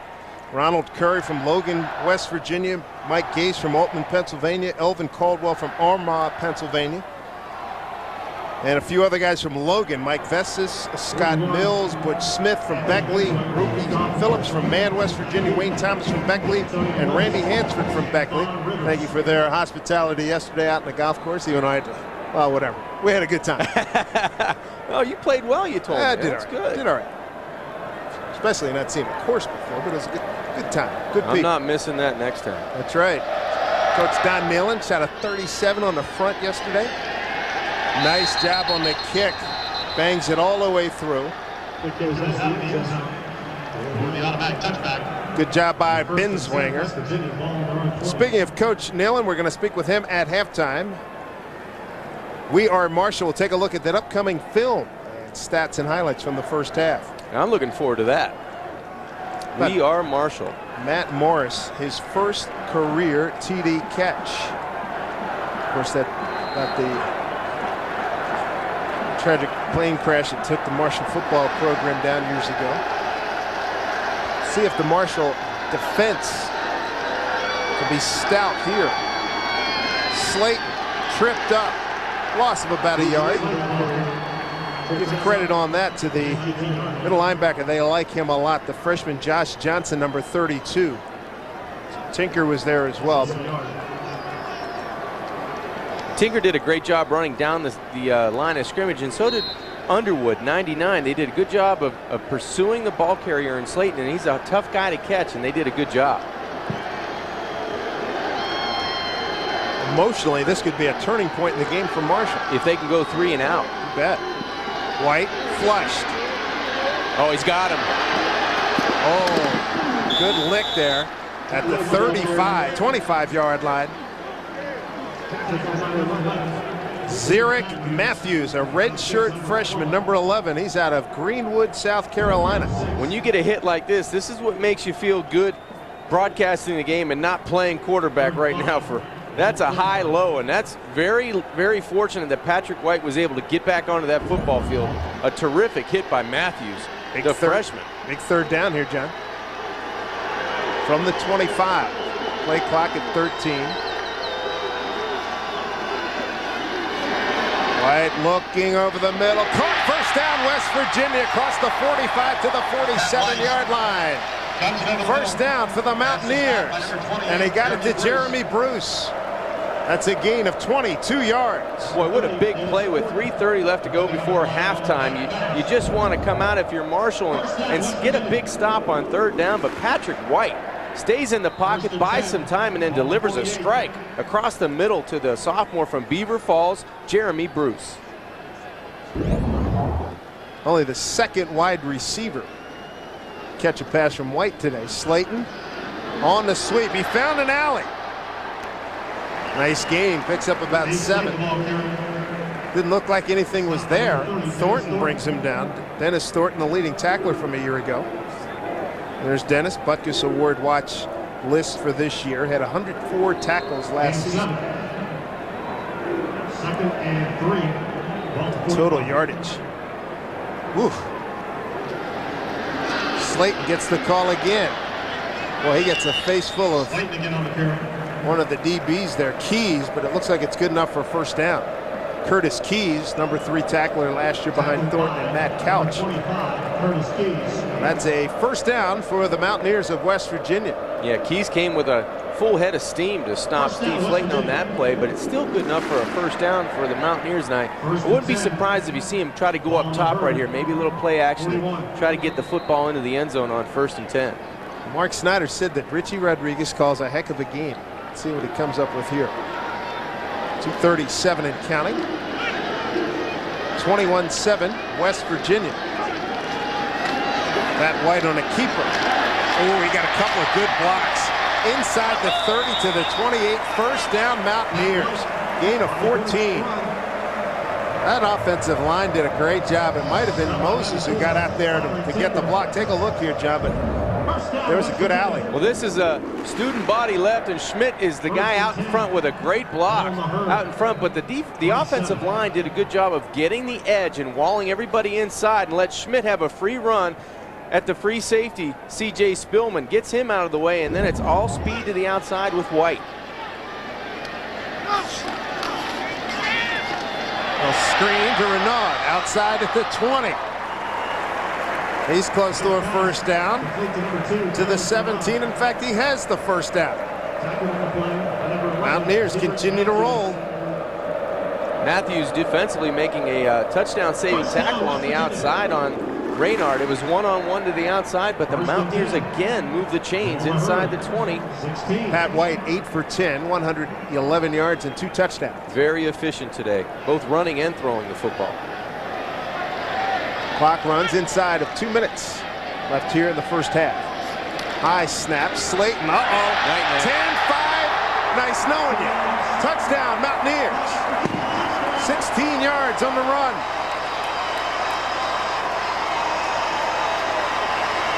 21 carries, $140 for Steve Slayton.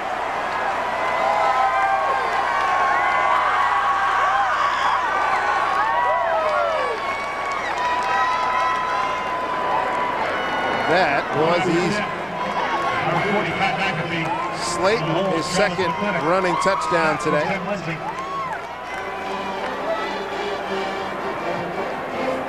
Point after by McAfee is good. So that is the response by West Virginia to the Marshall score. Well, that's just speed and great determination by this Mountaineer offense. I mean, they do a great job of running and mixing in the pass, but Slayton, when he gets to the edge right here, there is nobody in this whole box wearing white. Everybody's walled off to the inside, so all he has to do is turn on the burners to the outside, and nobody touches Steve Slayton until he gets into the end zone. But a great job by the offensive line of mounting the charge. This is the play earlier to Renard, sets up Slayton, his touchdown on the outside. He gets tackled one-on-one to the outside, but look, there's nobody here.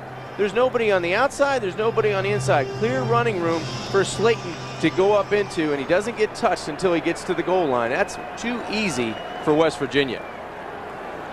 So Slayton with 2 running touchdowns today.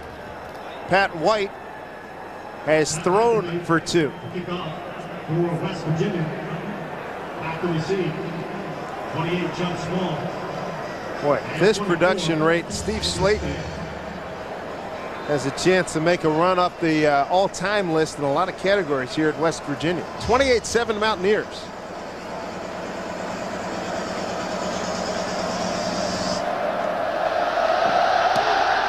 McAfee dribbles one downfield.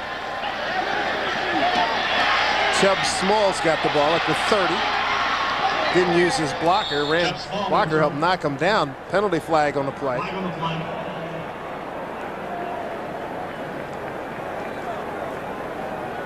So Small returns it to the 35-yard line. During the return, holding number 21, 10-yard penalty from the spot of the foul. It will be first down. Ian Hoskins called for that infraction. Wow. 8 plays, Dave, 80 yards, and look at the time on the clock, 3:20.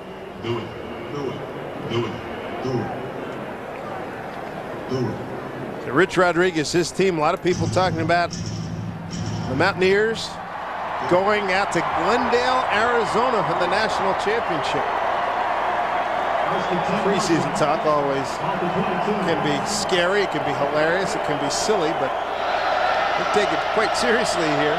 They do.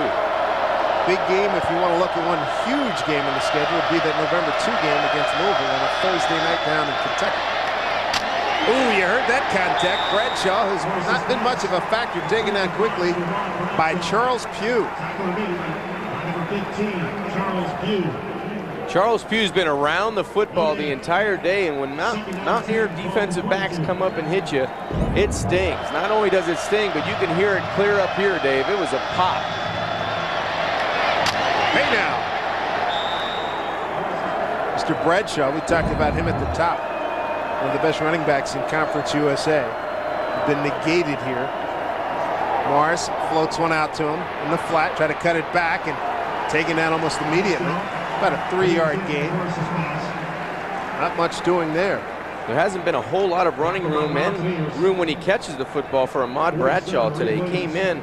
Reed Williams makes a stop.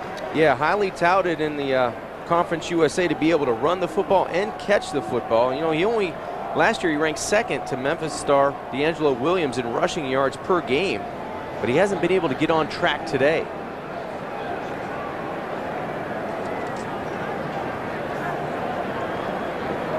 Bradshaw, last year just shy of 1,000 yards. And today, 7 carries for just 10 yards. And you can see the frustration on the sidelines in that young man. That last scoring drive by the Mountaineers. How about Pat White? He rushed it 3 times for 43 yards, passed 1 for 1 for 9. Well, they've got all the bells and whistles on that offense, do the Mountaineers so far in this first half. They've been able to do it on the ground with Slayton and White running the football, but they've been able to pass with ease, and that's the thing that's going to carry him over the top this year, Dave, offensively. White is going to have to find some consistency and have to use some more receivers. He's been relying heavily on Brandon Miles through this first half, and he'll have to expand that as the season goes on. No question. They're going to have some games where people are going to come out. Steve Slayton, you're not beating us. You're not going to get 100-plus yards in the first half. It's not going to happen. 28-3 the last time these clubs met. West Virginia back in 1997. Morris hangs in, ball's tipped and incomplete.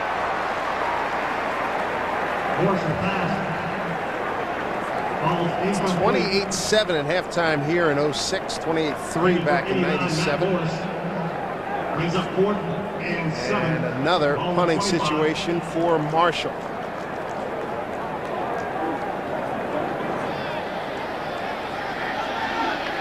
Punt so far today, nothing really booming. 23, 32, 34, and 36 yards for Ian O'Connor.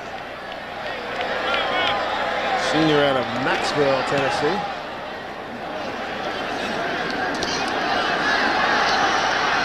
Uh-oh, got some room. And at the second and third waves, Rivers made that exciting. Vaughn Rivers, a 5'9" junior out of Perry High School in Pittsburgh. Let's see what Rich Rodriguez decides to do. There's still 20 seconds left to go, and the last two Mountaineer drives were over 8 minutes and 30 seconds. West Virginia. In combined. That is their first time out of the half. I don't know if Rich Rodriguez actually wanted to take a time out there. I think he wanted to get his team out there and go, because that's the pace he likes.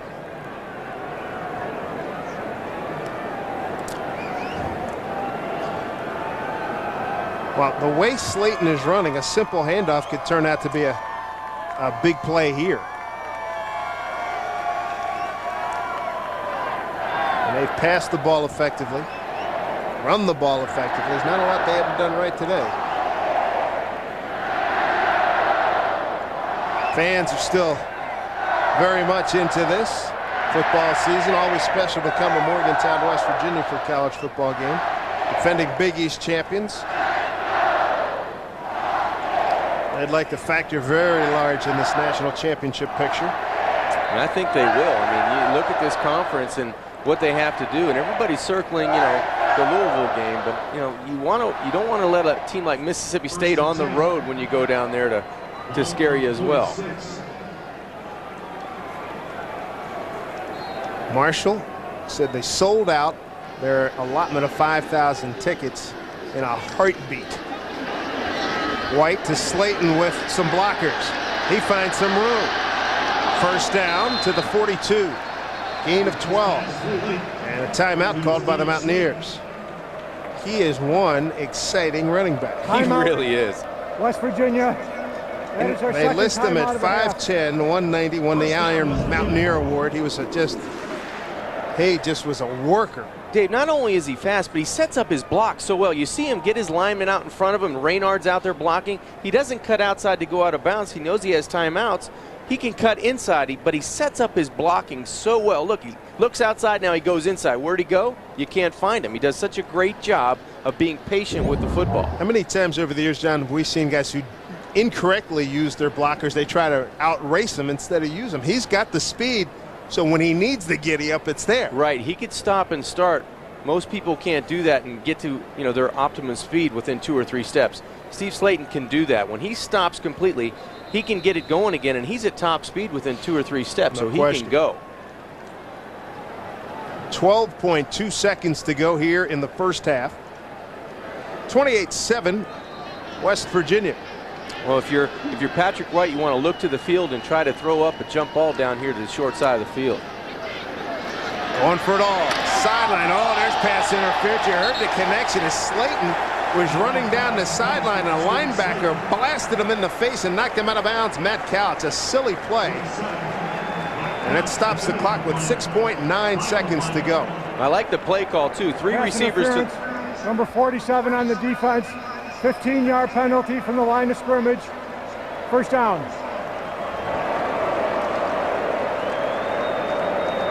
It's just a wheel route, and we're going to get a wheel route to the outside, and Couch, playing the weak side linebacker, makes a bad decision and just drills Steve Slayton out of bounds. The ball might not have been catchable because it looked like it was pretty close to the end line, but a bad decision. You see Steve Slayton say, "Thank you, partner."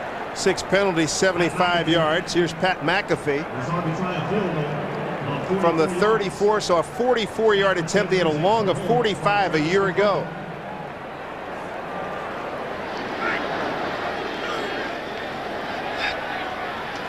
Good snap. Blocked. Clean block in there by Marshall.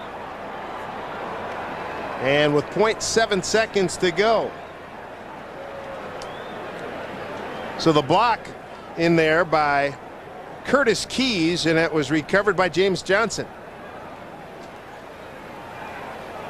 Marshall will take over. First and 10. Curtis Keys did a great job of getting inside. Right on the edge. Look at him come to the football. Great job. He almost takes it right off the foot. And West Virginia very fortunate that ball didn't go behind the kicker, because normally it just explodes when it's blocked. But Keys did a great job of extending and getting that football.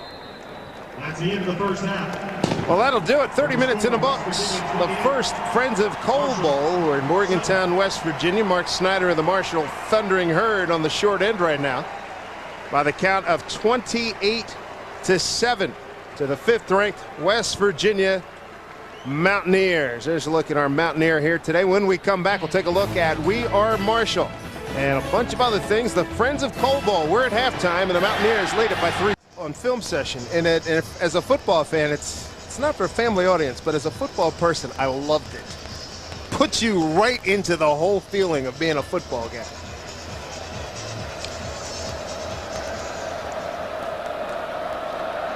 And we are now underway. Binswanger with the kick, taking about a yard deep. Lewis, right side, got room. Good tackle, though.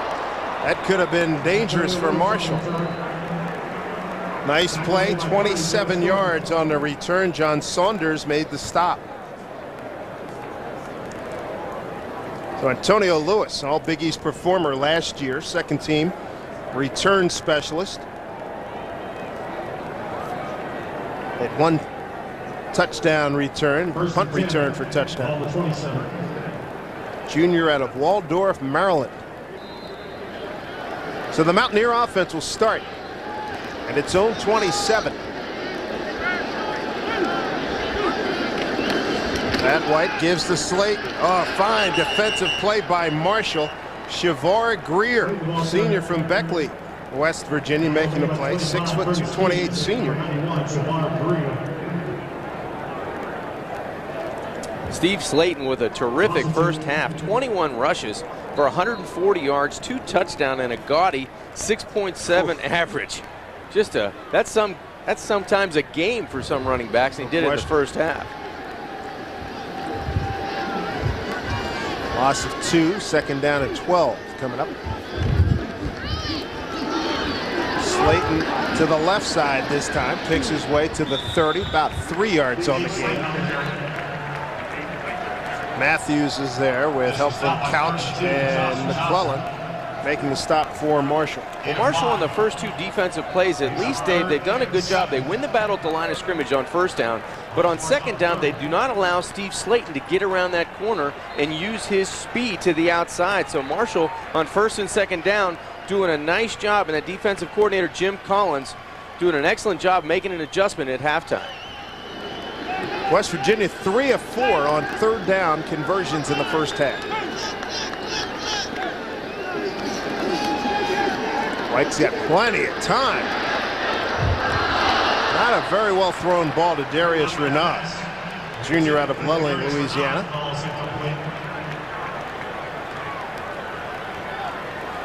That's what you want to do if you're Marshall defensively. You have to stop the run on first and second down, and then only give Patrick White one option to throw the football on third down. So a good set of downs for Marshall coming in after halftime. They get the football back to their offense, and you can see the defensive coordinator, Jim Collins, talking to one of his players, explaining to him, I think that's Josh Johnson on the sidelines he was talking to, of what he wants done in this second half. Second punt today by Scott Kozlowski. It's a good snap. Low line drive, and taken down immediately. Emmanuel Spann did not have much of a chance. 33 yards, and guess who made the tackle? It was Charles Pugh again. He's been all over the place. Got up to a rocky start with a personal foul on the opening kick, but since then he has been making plays. Defensively and special teams, he's done an excellent job finding the football for the Mountaineer team. 2 Pat White touchdowns, 2 Steve Slayton runs. They count for the West Virginia scores. And Bernard Morris to Matt Morris, a 21-yarder. At 5 minutes to go in the second quarter, got Marshall on the board. Here's Bradshaw's best run so far today. Picks up close to 10 yards, close to first down yardage. They really need to get him going. Great visions is head coach Mark Snyder, coming off a sprained ankle. Conference Player of the Year candidate in Conference USA. Nice wall right on the outside. Good running lane for Ahmad Bradshaw to cut up into on the option play. So far, Marshall in the second half, they've done 2 things they needed to do. Defensively, they've come out and done a nice job 3 plays and out, and offensively, they get Ahmad Bradshaw to do something on first down. 19 yards is all he has on the game. Morris, get it to bounce outside with Bradshaw. Penalty flag on the play. Looks like they may get a hold on the outside.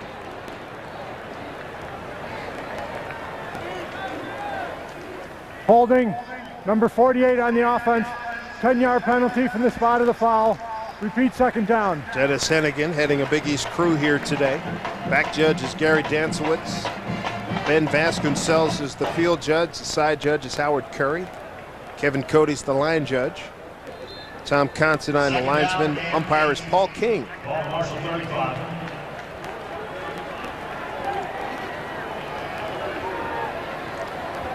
Mark Martin, what do you have regarding Ahmad Bradshaw here? Well, he's the consummate team player, Dave. Just missing 1,000 yards last season, 997, but certainly wanting to get started on a big way here today. Mark Snyder says when they played Ohio State 2 years ago, the one guy he remembered was number 44. Well, there's a first down completion. Thanks, Mark. As they get it to Brian Shope, tight end out of Portage, Pennsylvania. Had one catch a year ago. That's his first today. That's a good throw by Bernard Morris on the run, doing a good job of getting it outside, and Shope moving the chains for the Marshall offense, and that's what they needed to do offensively. Come out, you can hear the crowd, you really can hear the crowd. That's what Marshall wants to do in the second half. Take an opening drive, get some points on the board, get some momentum back for that offense. Well, last time these clubs met in '97, Chad Pennington was throwing to Randy Moss. There's Bradshaw hunting and pecking off a left tackle. Picks up a couple. Shoestring grab there by Pat Liebig, the nose guard. This is more of the pace that Marshall offensively they'd like to have, because that West Virginia offense and that fast-moving offense that they have is on the sidelines. They need to control the football on this drive, move the chains, and then make sure they get some points at the end of this drive. E.J. Wynn is in the game at wide receiver. He's wearing number 3. He's a slot man, bottom of your screen. They run off tackle with Bradshaw. And Boo McClee makes the tackle for West Virginia. Yeah, Boo McClee and Jay Henry doing an excellent job. The middle linebacker from Tulsa, Oklahoma, the senior, fighting off a block in the middle of all that traffic and still getting his head on the tackle. Good, tough play by the senior linebacker.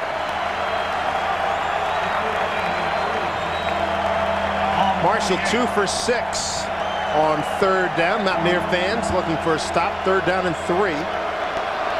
Ball's at the West Virginia 48.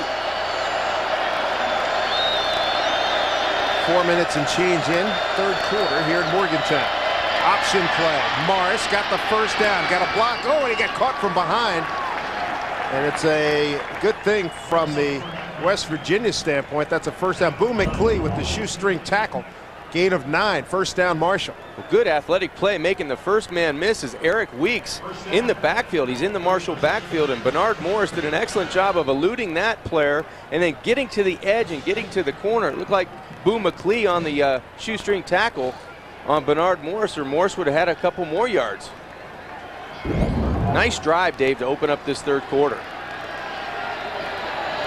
First and 10 at the West Virginia 39. Drive started at the 28. Morris back to throws. Got time. Clutches. Throws. Intercepted. Intercepted by West Virginia. It's number 8, Quentin Andrews. And that's the end of that Marshall possession.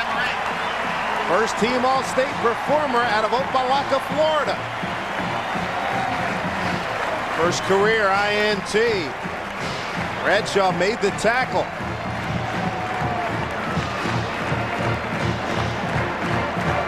Dave, I think that's Bernard Morris staring down the wide receiver, but he throws it into traffic. There's one Marshall wide receiver down about 20 yards and about 5 blue jerseys of Mountaineer defenders. He had one-on-one to the outside, to the wide side of the field, but Bernard Morris decided to go down the middle of the football field where all the traffic was, and playing center field, it's easy to get that interception and bring it back as number 8, Quentin Andrews. Try to get it to Cody Slate. Slate in the deep back, 2 tight end look. That's some strength by Slate. He carried that D tackle, the defensive end Albert McClellan, for about 5 yards. And that's not a small man he's carrying. And again, that O-line of West Virginia just dominated. Well, I think if West Virginia wins on first down, they're going to beat a lot of people because they just get momentum, and that offensive line just feeds off of that running game. If they can get him going north and south, they're going to be tough to stop. Rayshawn Bolden, top of your screen. There's a reverse. Coming near side, Darius Renard. Nice job to stop and plant, pick up the first down and more. Marshall territory knocked out of bounds at the 45-yard line, a gain of 15. Second time they've run that. Tinker made the stop, and again, not a good sign to D lineman for Marshall. Hands on hips. Yeah, and they're tired, and it's early in the third quarter, but a nice design on the misdirection. You get Darius Reynard, who's a speedster, to the outside. The junior cuts it back inside and moves the chains again for the Mountaineer offense.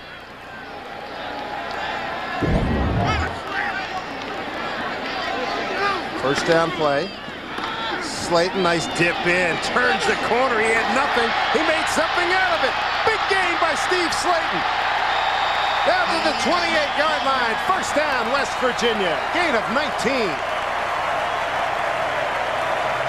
25 carries, 168 yards for Steve Slayton out of Levittown, Pennsylvania.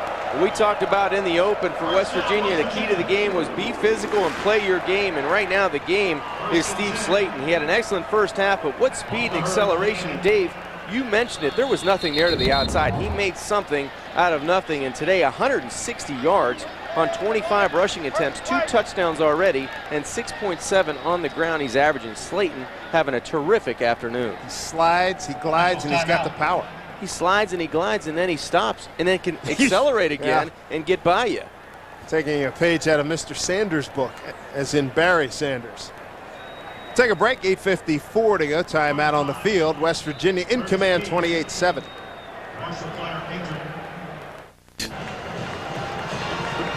And the website for the Friends of Coal, www.friendsofcoal.org. That is really something, going down into a coal mine. The inaugural Friends of Coal Bowl here in Morgantown, West Virginia. 28-7 Mountaineers, 5th ranked this week as college football gets underway. Are you buying the Notre Dame hype? I'm not buying all the Kool-Aid, no. A little bit of it, but not as much as some of the people around the country are. Interesting game tonight against Georgia Tech. 8:40 to go, third quarter. Toss play going to Slayton. Oh, he found that hole. Look at that acceleration. Took a big pop in there. But positive yardage, C.J. Spillman knocked him down. Nice gain, picks up about 8. There's been some creases in this game that Steve Slayton has gotten to. And look at right here. Yeah. He finds the cutback and he just starts going north and south. And the best thing, Dave, about Slayton is when he gets hit, he continues to go forward. He'll just slide, he'll twist, he'll spin, but he always falls forward. Gain of 6, 2nd and 4. 22-yard line. Owen Schmidt right up the gut. Smitty at the 10, at the 5. It'll be 1st and goal, West Virginia. 17 yards on the game for Owen Schmidt. Came here looking to play some football. He was a walk-on. Let him do some things. Rich Rodriguez said he was killing the first team. He was a member of the scout team. He was killing people. I can see why. You know, you peck away with Steve Slayton running the ball and Patrick White, and then you bring the sledgehammer. Owen Schmidt, the junior out of Fairfax, Virginia. He can make it hurt. Reminiscent of Mike Allstott, a few knee injuries before he slowed down. Here's Slayton. Look at that. He was caught in the backfield again, and he spun inside the 5, picked up a yard. They had him dead to rights. Bilal El-Amin had a real good shot at him, number 92, and Slayton still got positive yardage. Yeah, I think Jeremy Sheffy, the right offensive guard, just went up to Steve and said, hey, that hole was just a hair inside. If we run it again, follow me, because it was there inside. White taking instructions from Rich Rodriguez right up to the final snap here. Owen Schmidt, he is in, touchdown West Virginia. Good blocking up front. Stanchik, Isdanner, Moses, Sheffy, and Figner. Great job by the offensive line, and the best part about the whole play, the first guy to congratulate Owen Schmidt in the end zone, Steve Slayton. 6:54 to go in the third. 34-7. Owen Schmidt with 2 rushing touchdowns last year. Point after is good. 35-7, the Mountaineers of West Virginia. And Owen Schmidt and that offensive line just grinding it out. And Schmidt takes the blow but scores, ending a 66-yard drive. Mountaineers up big.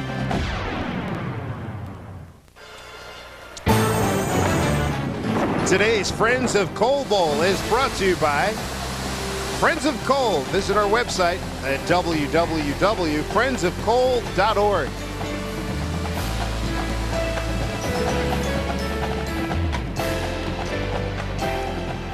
On the West Virginia side, good feelings right now, and why not? Up 35-7 here in the opener. Third quarter, Owen Schmidt capping a 7-play, 66-yard drive in 3:18.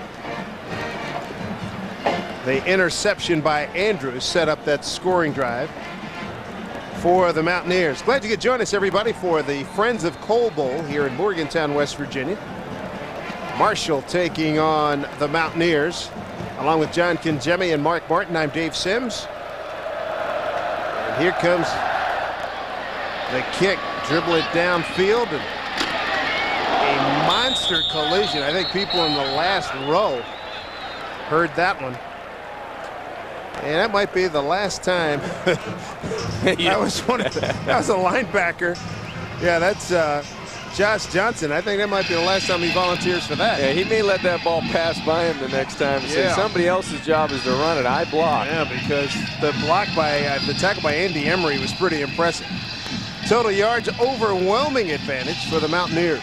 They've done a nice job of controlling this football game with their offense and their defense. Offensively, they've been able to win the battle at the line of scrimmage to allow Steve Slayton and Patrick White to do whatever they will on offense. A waggle here by Bernard Morris. Nice ball, caught far sideline. Marcus progress to the 48-yard line. That's Matt Morris, a 13-yard pickup. Good throw by Bernard Morris on the edge. That was a bullet to the outside to his wide receiver, Matt Morris. First and 10. Morris had that touchdown catch earlier in the first half, and Mark Snyder, it makes him feel a little bit better that they're moving the football in this second half, but the costly turnover on the interception last series led to that long West Virginia drive, and Morris on the day, 50%, 1 touchdown and 120 yards through the air. Last year he was 52.8%, 10th in Conference USA passing efficiency. And better looking runs by Bradshaw going left side for about 8. Penalty flag coming in late. Initial stop by number 6, Antonio Lewis. Must have been some extra jawboning going on down there.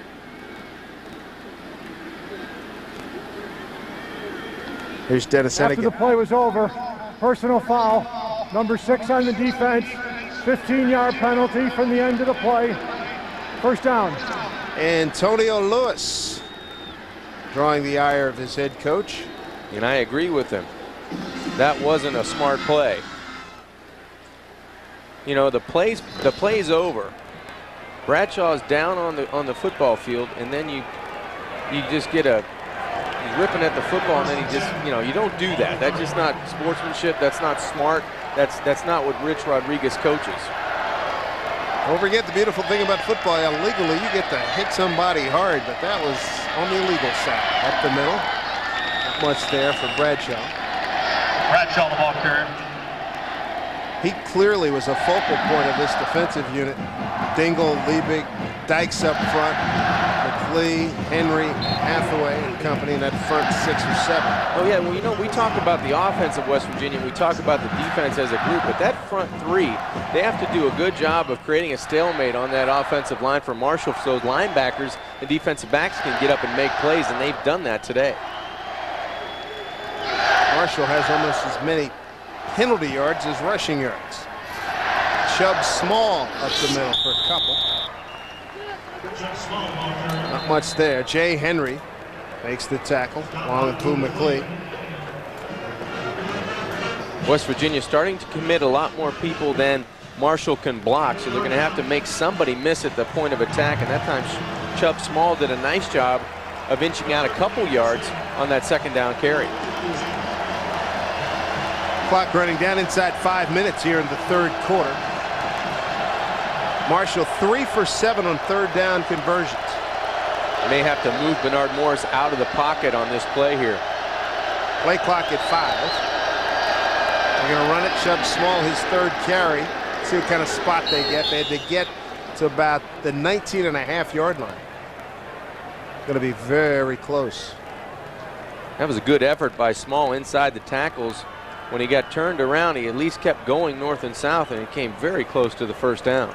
Mark Snyder recently signed a contract extension through the year 2013. Marshall alum, linebacker coach at Ohio State when they won a national championship. Mark D'Antoni was on that staff. He was the D coordinator, now the head coach at Cincinnati. Yeah, I spent some time with Glenn Mason as well at Minnesota. So there's a connection to Jim Tressel everywhere he's been. So Chubb Small is able to get the first down.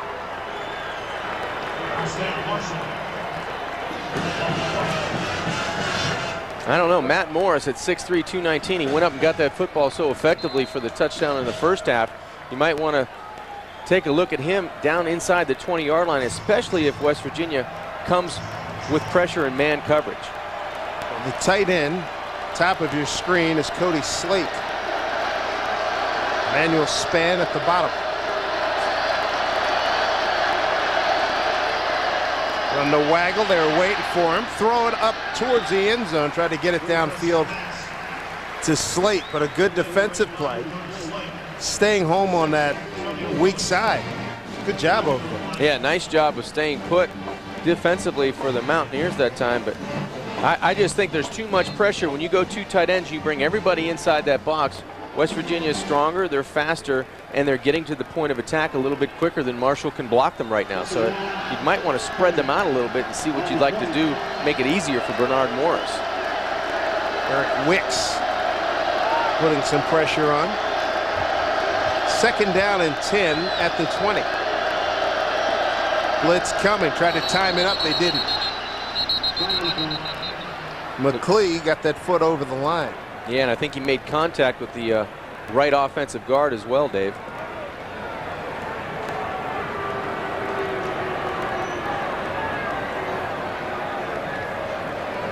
As you look ahead Offsides, number 43 on the defense, 5-yard penalty, down remains the same. First team All-Big East a year ago, Kevin Boo McLean out of Uniontown, Pennsylvania. As you look ahead to the Big East season, regular season conference games, and West Virginia picked to win it all. But I think there's going to be obviously a big challenge from Louisville, and if Rutgers can stop people, I think offensively they've got a nice ball club. They do. There's a penalty flag as Bradshaw runs off tackle left side, gets inside the 10, and a third flag thrown as well. The referee threw one, a back judge and the side judge.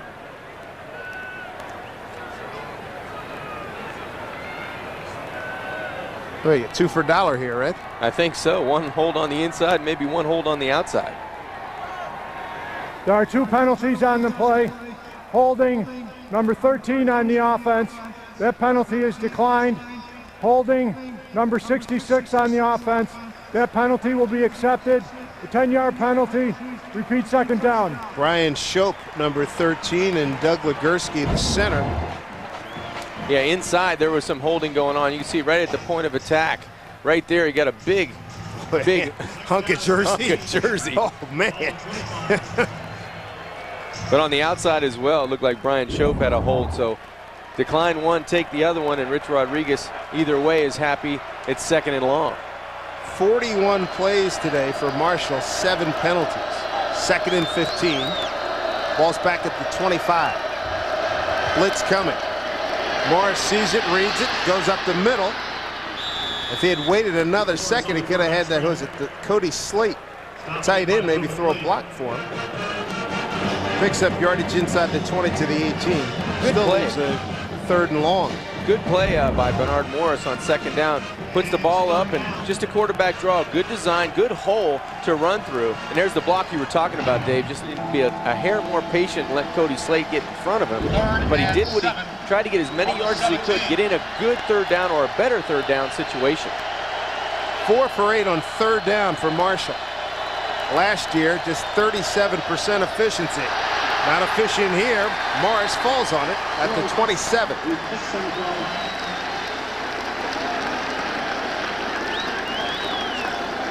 Boy, it's rolling downhill the wrong way.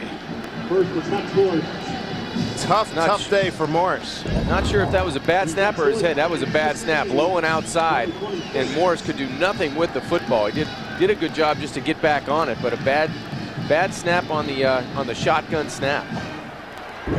Binswanger, a junior. 33-yard line is the placement, so a 43-yard attempt. 9 of 12 at Diablo Valley Community College a year ago. Boy, his timing got thrown off.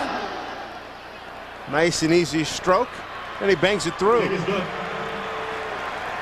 So a 43-yard field goal by Anthony Binswanger out of Pleasant Hill, California. Marshall with a 3 on the board. Friends of Coble, West Virginia 35-10 over Marshall.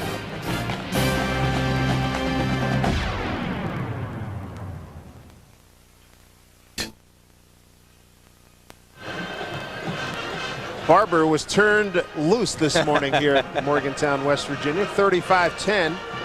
Mountaineers in the lead. Only got half the job done there.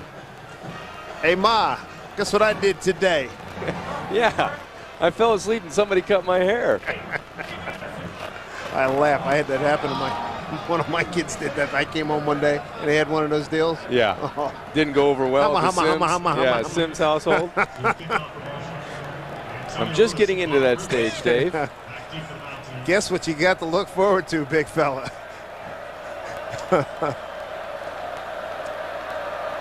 Does that mean honey to warm up the car? I guess that's a Mountaineer tradition. I'll have to get the inside on that one. Pretty good blocking, and he runs into the pile. That was returned by Lewis. Got it across the 20. They'll mark this progress to the 24-yard line. Let's see if Rich Rodriguez sends out his #1 unit for one more time. Looks like he might be. Yeah, it might be one more series or finish out the 3rd quarter, I would think. Yep, that's the 1 unit there. If they hurry up and snap it, there's no one covering the wide receiver at the bottom of the field, bottom of your screen.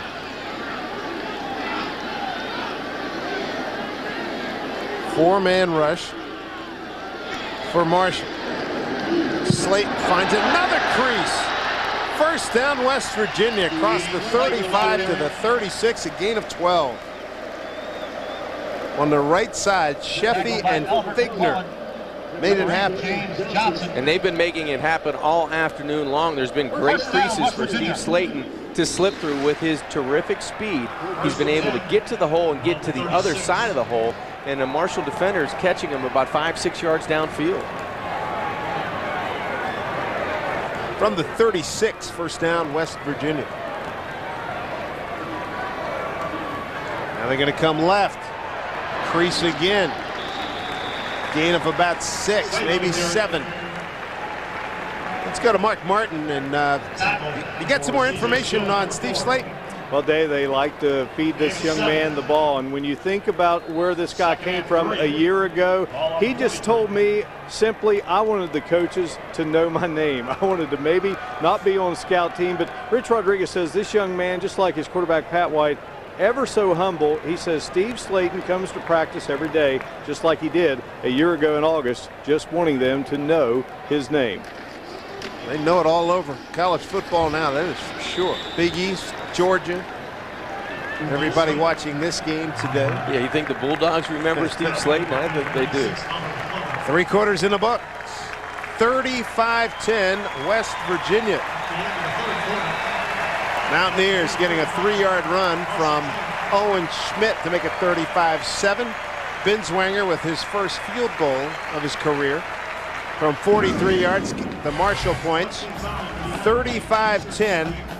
The running game, the trickeration, you name it. It has all worked. With the big star, Steve Slayton. There's Owen Schmidt up the middle. Mountaineers turn to the fourth quarter, dominating against Marshall.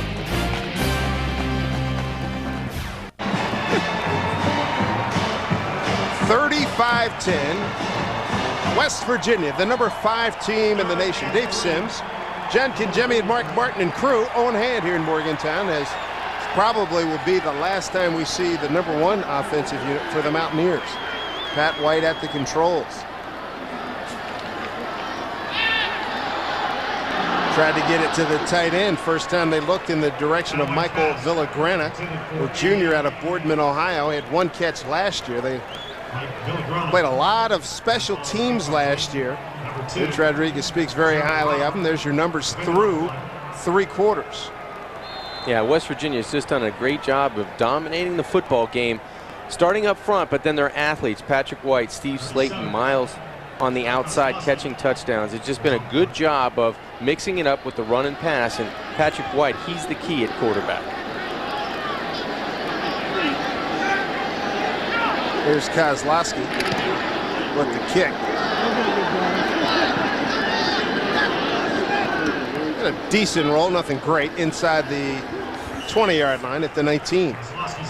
It's a punt of 38 yards. Take a look at the junior quarterback out of Orlando, Bernard Morris, for the Thundering Herd. Now, this is a different experience for him, coming in the opener on the road, hostile environment against the number 5 team in the country, but he's done a good job of just holding his own. Other than the 1 pick down in the 3rd quarter, I thought he's done a good job of trying to deliver the football to the right place. I think they just need to do a little bit more of it. They tried to mix in Ahmad Bradshaw in the 2nd half, and Mark Schneider's just been on the fence whether to try to throw the football a little bit more in the 2nd half. He's 9 of 19, 124, touchdown, and a pick. Bradshaw, best run of the day, got some support. Sideline, penalty flags all over the place as he's run out of bounds on the far side. Lewis, 29 yards on the run.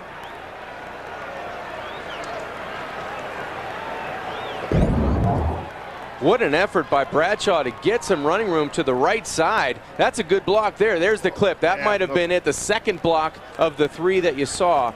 Boy.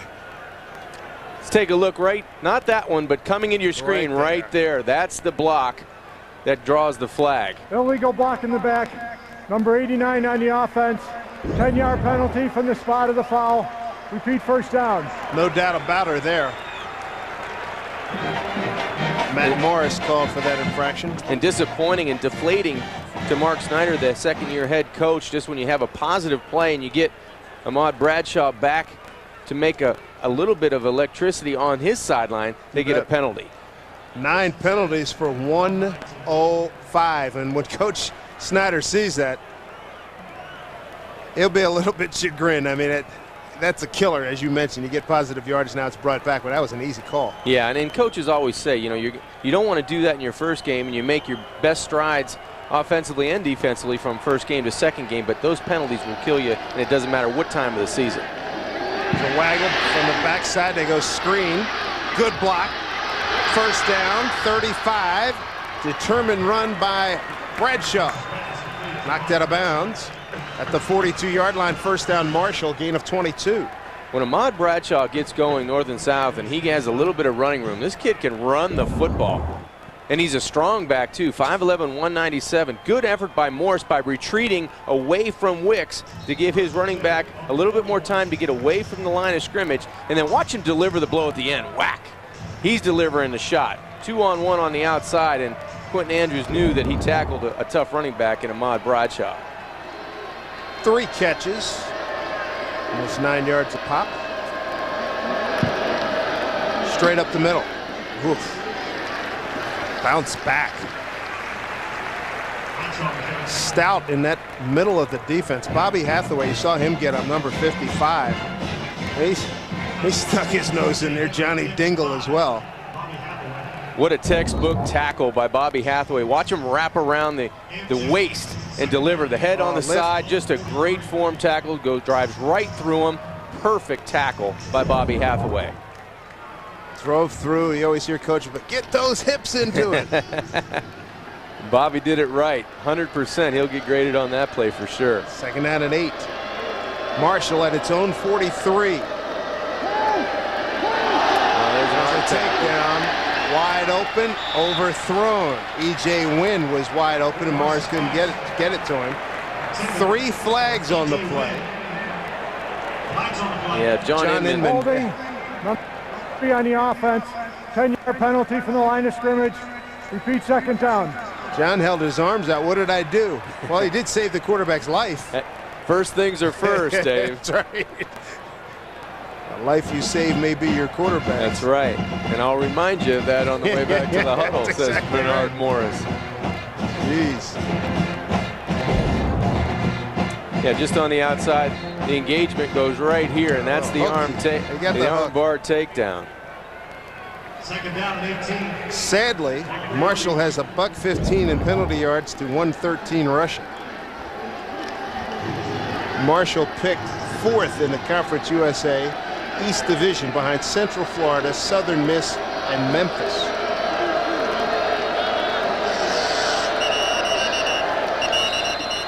Well, this Marshall program, we had Bob Pruitt on with us earlier. When they were in the Mid-America Conference, all they did was win the MAC in 97, 98, 99, 2000. They lost in the MAC final in 2001 and won it again in 02. And then Bob Pruitt retired after the 04 season, and Mark Snyder took over. Talk more about Marshall, more about this game. 35-10 West Virginia when we come back to Morgantown, West Virginia.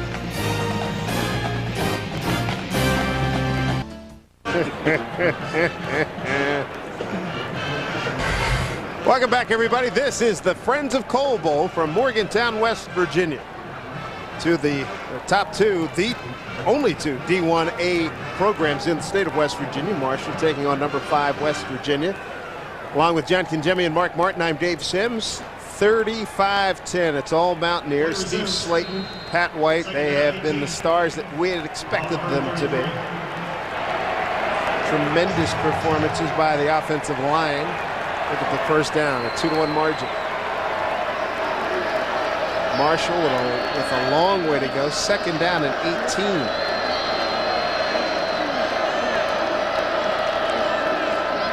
Mars hanging in, throws short. And he completes it to Emmanuel Spann, sophomore out of Atlanta's Westlake High School. Just trying to get something positive on 2nd and long, but still a difficult 3rd and probably 13 yards to go for Marshall in this offense. Ahmad Bradshaw's done a nice job in the 2nd half of contributing, but not enough to get Mark Snyder's Marshall team back into this game. It's still 35-10 West Virginia.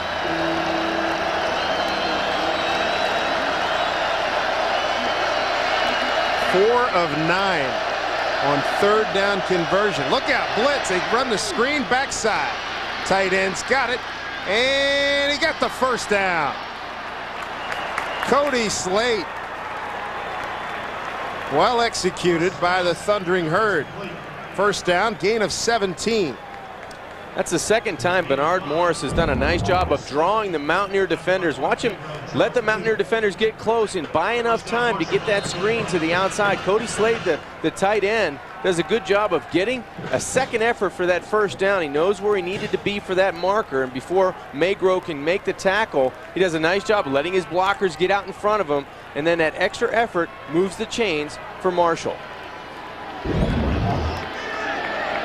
First down from the 45 of West Virginia. Here's Bradshaw.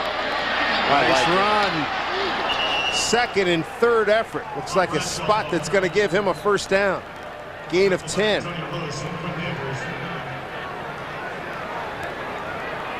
Larry Keck is the offensive coordinator and quarterback coach for Marshall. Couple nice calls in this 2nd half with the screen plays to get the chains moving and keep that offense on the field. Bernard Morris did a nice job. Ahmad Bradshaw, he's gotten him back into this football game. Larry worked under the great Bob Pruitt as well during his great years at Marshall. And a couple of guys that he could push some numbers for. Chad Pennington, Randy Moss. Pretty good. Not bad. Not bad at all. It's for Mark Snyder would like to return to those days. Only in his second year. 4-7 last year was Marshall, and brighter things on the horizon if you keep getting play like you do in the second half out of Bradshaw, the running back, and Morris, the quarterback. Larry Keck had another pretty good student too, Brett Favre at Southern Miss. Difficult to bring down Bradshaw. You got to love his determination. Nice piece of yardage there, about another 6-7 yards.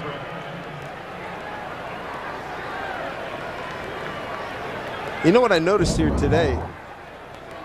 First of all, Bradshaw, another guy that's got good vision. Doesn't have blazing speed, but it's good. It's good speed. Tough runner, low to the ground. He's tough to get a hold on. He's tough to get a handle on. The first guy usually doesn't bring him down, and Bradshaw is going to have an excellent year if he runs like he has been in the second half. Blitz coming. And it's a good thing, and a fumble. McClee had the ankles of Bradshaw.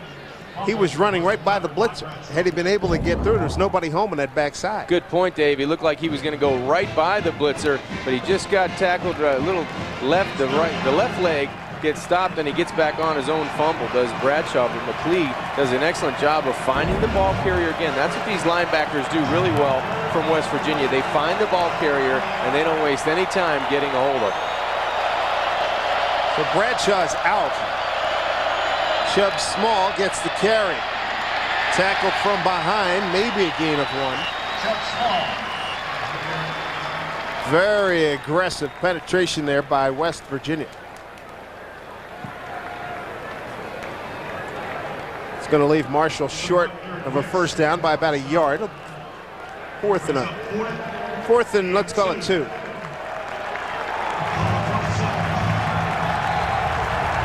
Like the offense going to stay on the field and try to get it done on 4th and 2 for head coach Mark Snyder. See what Larry Keck calls here. 4th and 2 at the West Virginia 27. He's gone to slate a couple of times when he's needed big yardage. Oh boy, that's not going to work.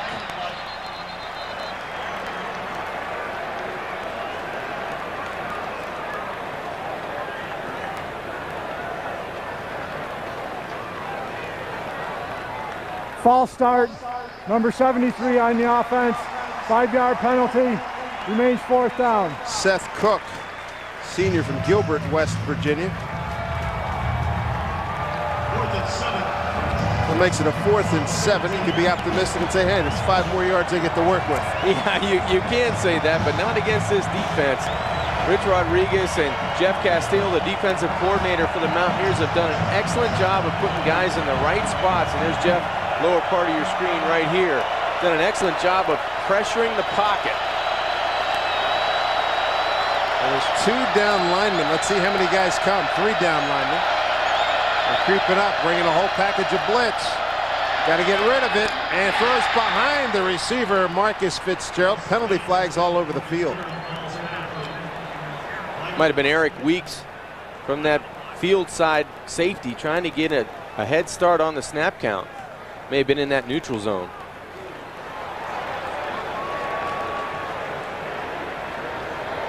Luckily, we don't have Richie Mike.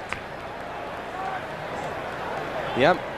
Offsides, number 41 on the defense, 5-yard penalty, remains 4th down. That's 2 plays in a row that Eric Weeks, they've run the same blitz play from the wide side. And he timed it up the first time, but not on 3rd down, or on 4th down he did not. So that'll make it back to where we started. Maybe Marshall gains a yard now, 4th and 2. But they're going to do it with Bradshaw still on the sideline. Chubb Small in the backfield. They overload the bottom of your screen. They come that way. It's a keeper all the way. Morris, nothing doing.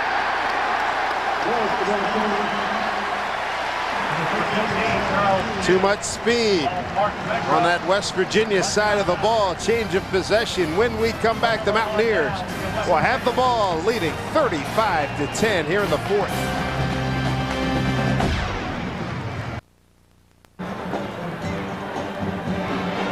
(35-10) West Virginia leading. Let's check in with Mark Martin. Well, guys, we saw number 25 for Marshall, Curtis Keys, limp out a little earlier in the game. Is back in there, the most experienced player in this Marshall secondary, and he's surrounded by a lot of youngsters, but it doesn't end on the football field. Keys is helping to look after his younger brother, Isaiah, who is a bright football prospect himself. Keys' mother is in Mississippi caring for her mother, so Isaiah and Curtis's older brother, Jermaine, are now all together in Huntington. Jermaine Keys has a recruiting agency, and Curtis says Isaiah runs the 40 in 4.5 and bench pressed 185 pounds 28 times earlier this summer. How old is he, Mark? He is a junior in high school. Ooh, that'll get some attention, as does this run by Slayton. A tough four-yard run. Took some hits there, but kept going. I am surprised at 8:25 and counting that the first unit is still in there for West Virginia. We might have thought the last series was the last one, and now we see Brandon Miles and Steve Slayton coming out of the football game.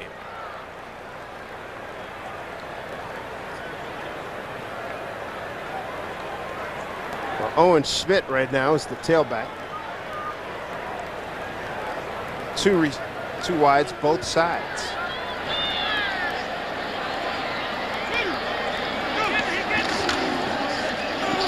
Ooh, there's a collision.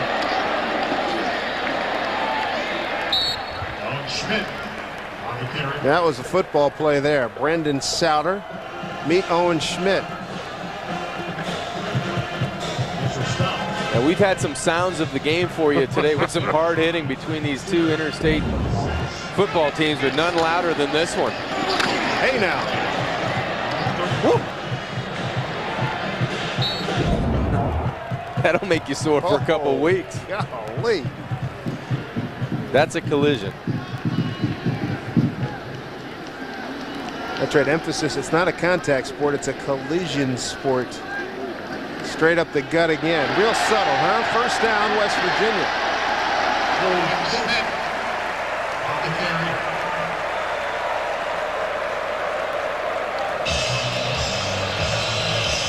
We thought Steve Slayton was tough to catch and tackle.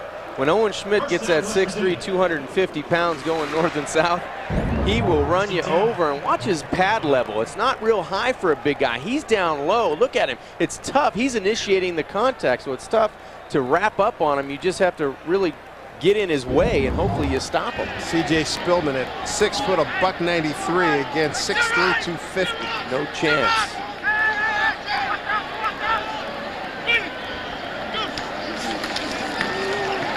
Slayton's back in. It's ridden out of bounds at about the 48-yard line. Picks up about 3. Slayton getting close to that 200-yard day. The sophomore, what a great year he had last year. 5 games into the season against Virginia Tech. He enters the picture, and it was over after that. 17 touchdowns, 1,128 yards, and today only 2 yards shy of 200 after 32 rushing attempts and 2 touchdowns. It's a man's work there.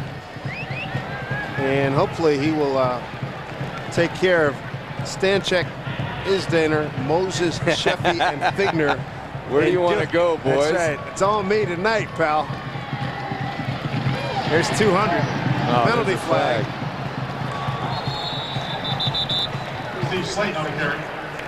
Yeah, at this point now, if you're a West Virginia fan, you're holding your breath. Number 76 on the offense. 10-yard penalty from the line of scrimmage. Repeat, second down. Dan Moses, the All-American candidate at center, called for that penalty. That'll take off that yardage.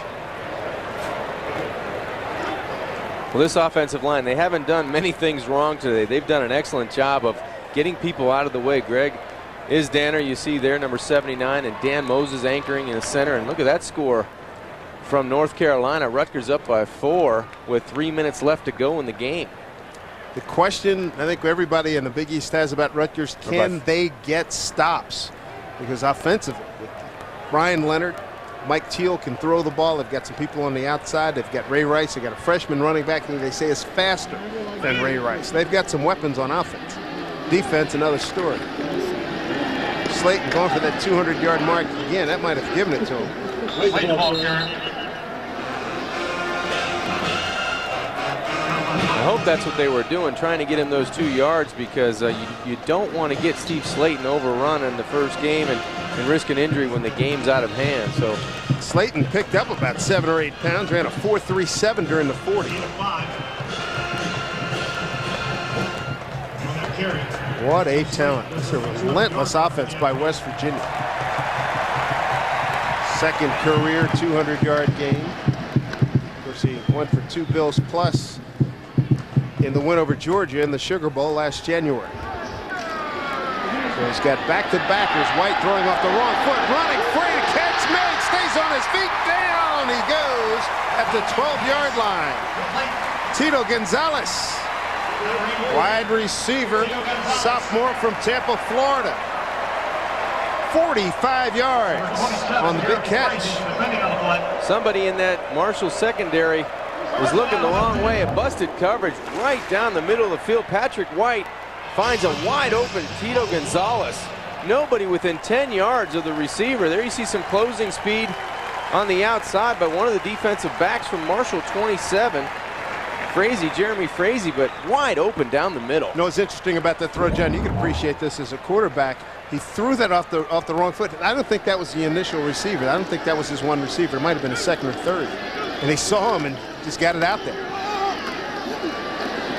Like Colson, his first carry today. That's who it was. Jason Colson, a senior from Rochester, New York.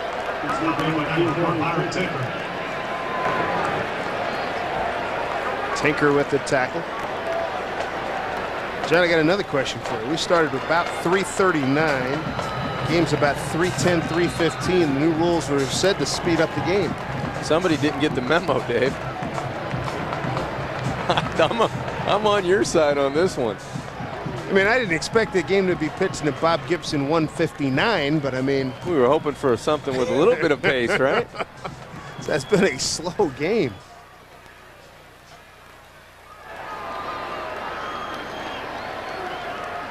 Colson picked up about 3. Colson's a 6'1" junior with the Edison Tech a year ago, 120 yards. He was the 7th leading rusher on the team, 8 catches for 97 yards. And he's a thumper, too. He can move it inside those tackles. These fans are in love with their Mountaineers as Pat White comes out. And now at the controls is number 16, Jared Brown, a redshirt freshman from West Palm Beach, Florida. Well, to give him some cookies here, a 3rd down play. And he's got to get a chance to throw it. Got it to the backup fullback, Maxwell Anderson, who's from right here in Morgantown. And that's the first play from scrimmage in his NCAA career for Jared Brown. Maxwell Anderson, a local kid. He was headed to Georgetown. Couldn't work things out financially. Walked on here at West Virginia and followed everything that Owen Schmidt did. Tried to mimic every little thing. Breaking face masks, the whole thing. Wound up getting a scholarship. That's the way you do it, with hard work and right place in the right time, and people noticing you. I got to run down. Yeah, he went down to chain gang. Boy, he'll hear about that at the airport tonight from the boys. Of course, Richie Rodriguez, a walk-on himself here at West Virginia, has a soft spot for giving guys a shot at the first down play. First and goal. All the herd. 3:07 to go here in the 4th quarter.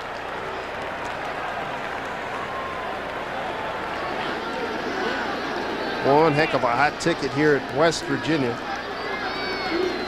Mountaineers do not have a seat available for their entire home season.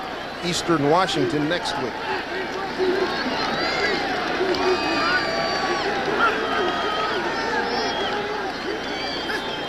Jared Brown at the controls, inside handoff. Colson stymied at about the 1-yard line. Jason Colson, the ball carrier. West Virginia opens the season with 3 consecutive home games. Eastern Washington, and then 5 days later, Maryland. A couple of non-conference games at East Carolina, at Mississippi State, and then Syracuse in the conference opener on October 14th.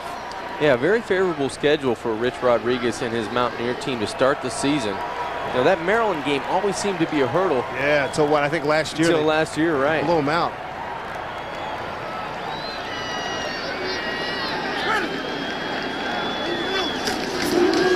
Same play, coming to the right. Colson loses yardage. Fine defensive play by Shavar Greer. Slow developing play, and he had tremendous penetration. That's inside 2 minutes to go here. 3rd and goal, and Shavar Greer looked like he took a hit. Hurt him. Good back-to-back plays by the Marshall defense, getting people in the offensive backfield and disrupting the timing of the run offense. And Jason Colson never got on track to get going up the field. McClellan thought he had 6. Yes, he did. Clock runs inside 125. 3rd down and 7. Brown, nice move. Can he get in? Yes, sir. The freshman scores. Jared Brown, he's a big kid at 6'3", 220 at quarterback. A redshirt freshman from West Palm Beach, Florida, Palm Beach Lakes High School. Not a bad debut. No, nice moving inside the 10-yard line. Looked like Marshall was in position to make the tackle not once but twice. But Brown was able to elude 2 or 3 tacklers and get into the end zone to push the score up to 41-10. That ends a long drive. 7 minutes, 44 seconds, 12 plays, and 73 yards. Point after tacked on by McAfee. Mountaineers with 73 seconds to go. This hasn't been in doubt for a while. 42-10 Mountaineers.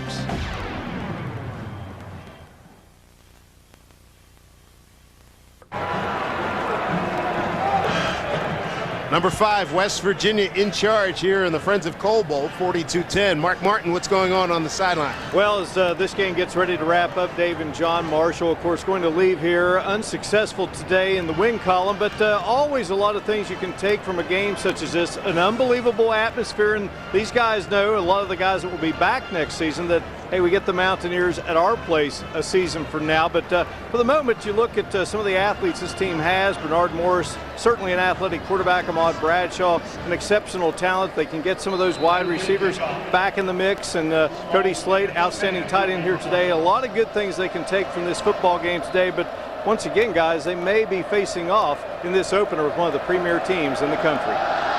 Mark, thank you so much. Good working with you this afternoon. Good stuff, and all the best as you follow Marshall for the remainder of this season.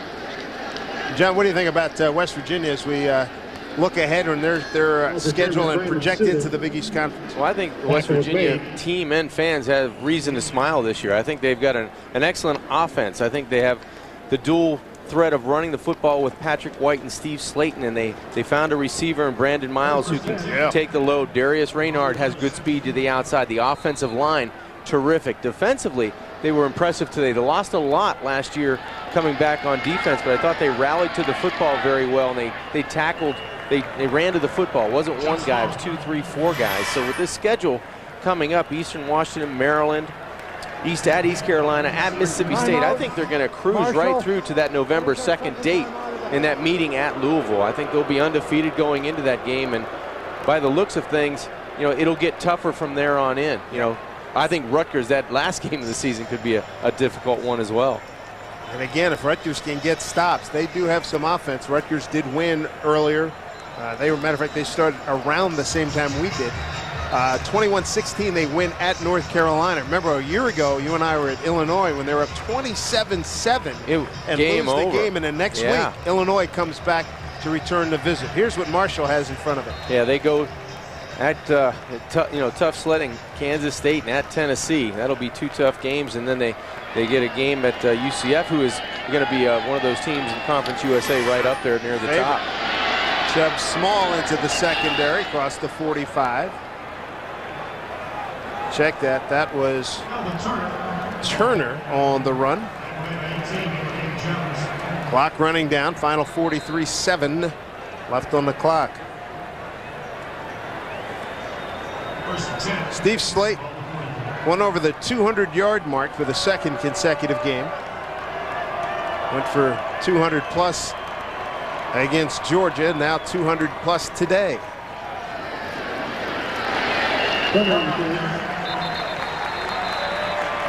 Kelvin Turner with the run, and 17 seconds, and they'll let this one run out.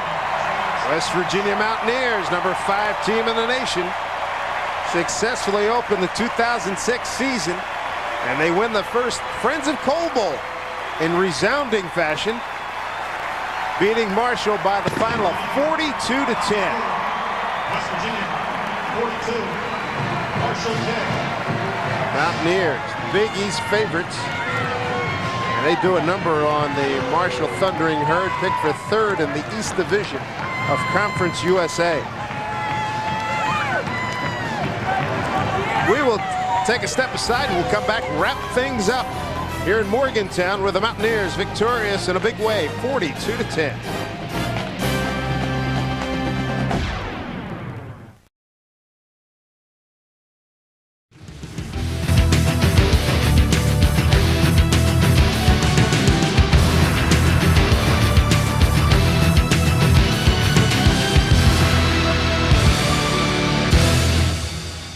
West Virginia running back Steve Slayton is next on our list of Heisman hopefuls. West Virginia stunned the college football world when they finished 2005 with an 11-1 record, including an upset win over Georgia in the Sugar Bowl. Freshman Steve Slayton was a big reason for that success.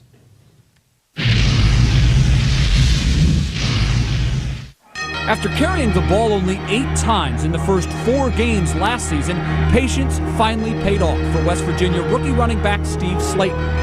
After a knee injury sidelined his main competition at running back, Slayton took the opportunity and ran away with it. In the final 7 games of the season, Slayton displayed both speed and power, rushing for 17 scores and almost 1,000 yards. On second down, it's Slayton. Touchdown number 4. His most prolific scoring performance came in a triple overtime win over Louisville when he reached the end zone a Big East record 6 times. Tries to turn the corner, needed a block. He's inside the 10, inside the 5, and inside the end zone. Slayton finished off his freshman year by running for a career high and Sugar Bowl record 204 yards and 3 more touchdowns. A successful season for Steve Slayton in 2006 could bring the Heisman Trophy to West Virginia for the first time in the school's history. And joining us now to talk about being a potential Heisman candidate is Steve Slayton. Steve, welcome to Cold Pizza. Back early last season, people hadn't heard much about you until the 5th game. You barely played. How has your life changed over the past year, though? It changed a lot. It showed that all the hard work I put in before the season and during the season paid off. Which was your biggest feat? Was it the 6 touchdowns that you scored against Louisville in the triple overtime game, or was it running for 204 yards in the Sugar Bowl? I don't know. I think they're both tough. I think I'm proud of both my accomplishments I did. Yeah, which one was more fun? Was it scoring 6 times or the 200 yards in a bowl game? I had to say the bowl game, scoring, having over 20 yards. That would be one of the biggest highlights of my life. What does it feel like when you hear your name mentioned in the group of Heisman hopefuls coming into the season? It's a big shock. I mean, coming to West Virginia, I was still 4th and I had to fight for a position now. Be named the top of everybody in America, I think it's just a big privilege. Throughout the season, the Heisman candidates change. There are some added. There were some that will surely drop out of the race as well. When you look at what kind of a Heisman season it's going to take, what are the numbers that you think are out there for you to attain? The numbers, hopefully, just Hopefully over 100 yards will do every game. Hopefully that solidify a spot.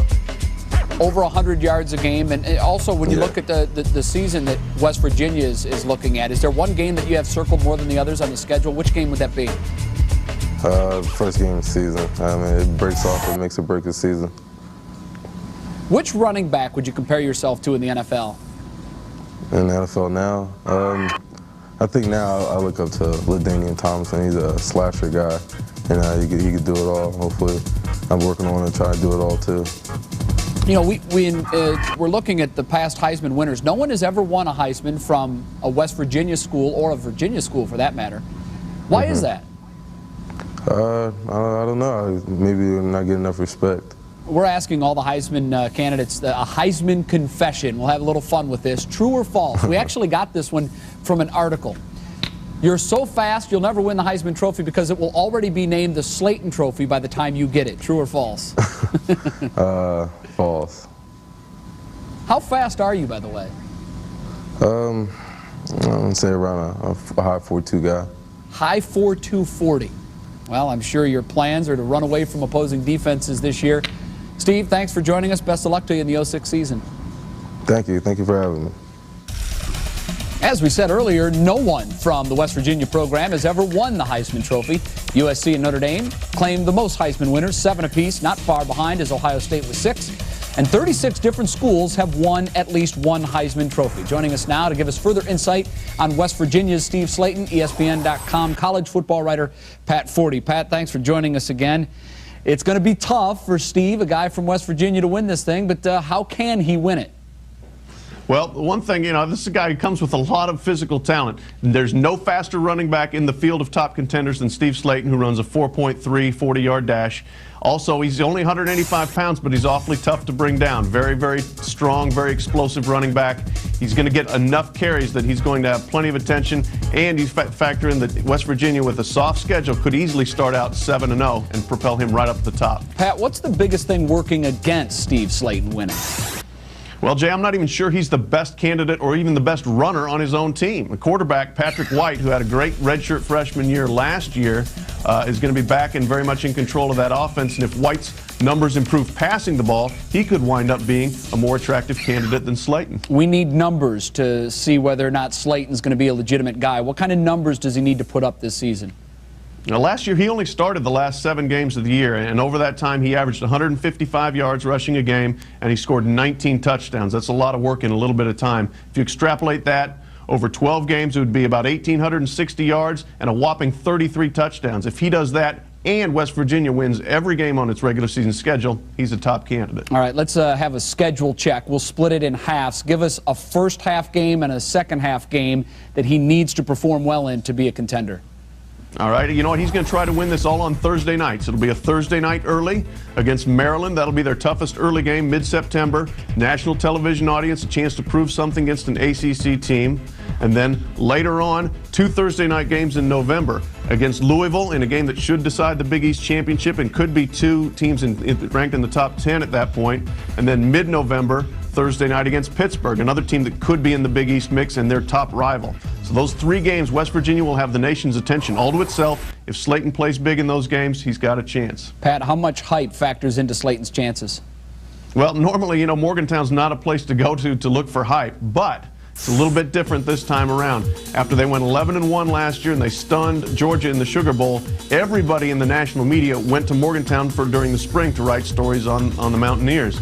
So that's carried over a little bit. I think they've got some momentum coming into this season. People are going to be watching them. They're starting the season ranked very highly, so there's a little more hype than you would normally expect out of West Virginia. All right, the odds Slayton win the Heisman Trophy are?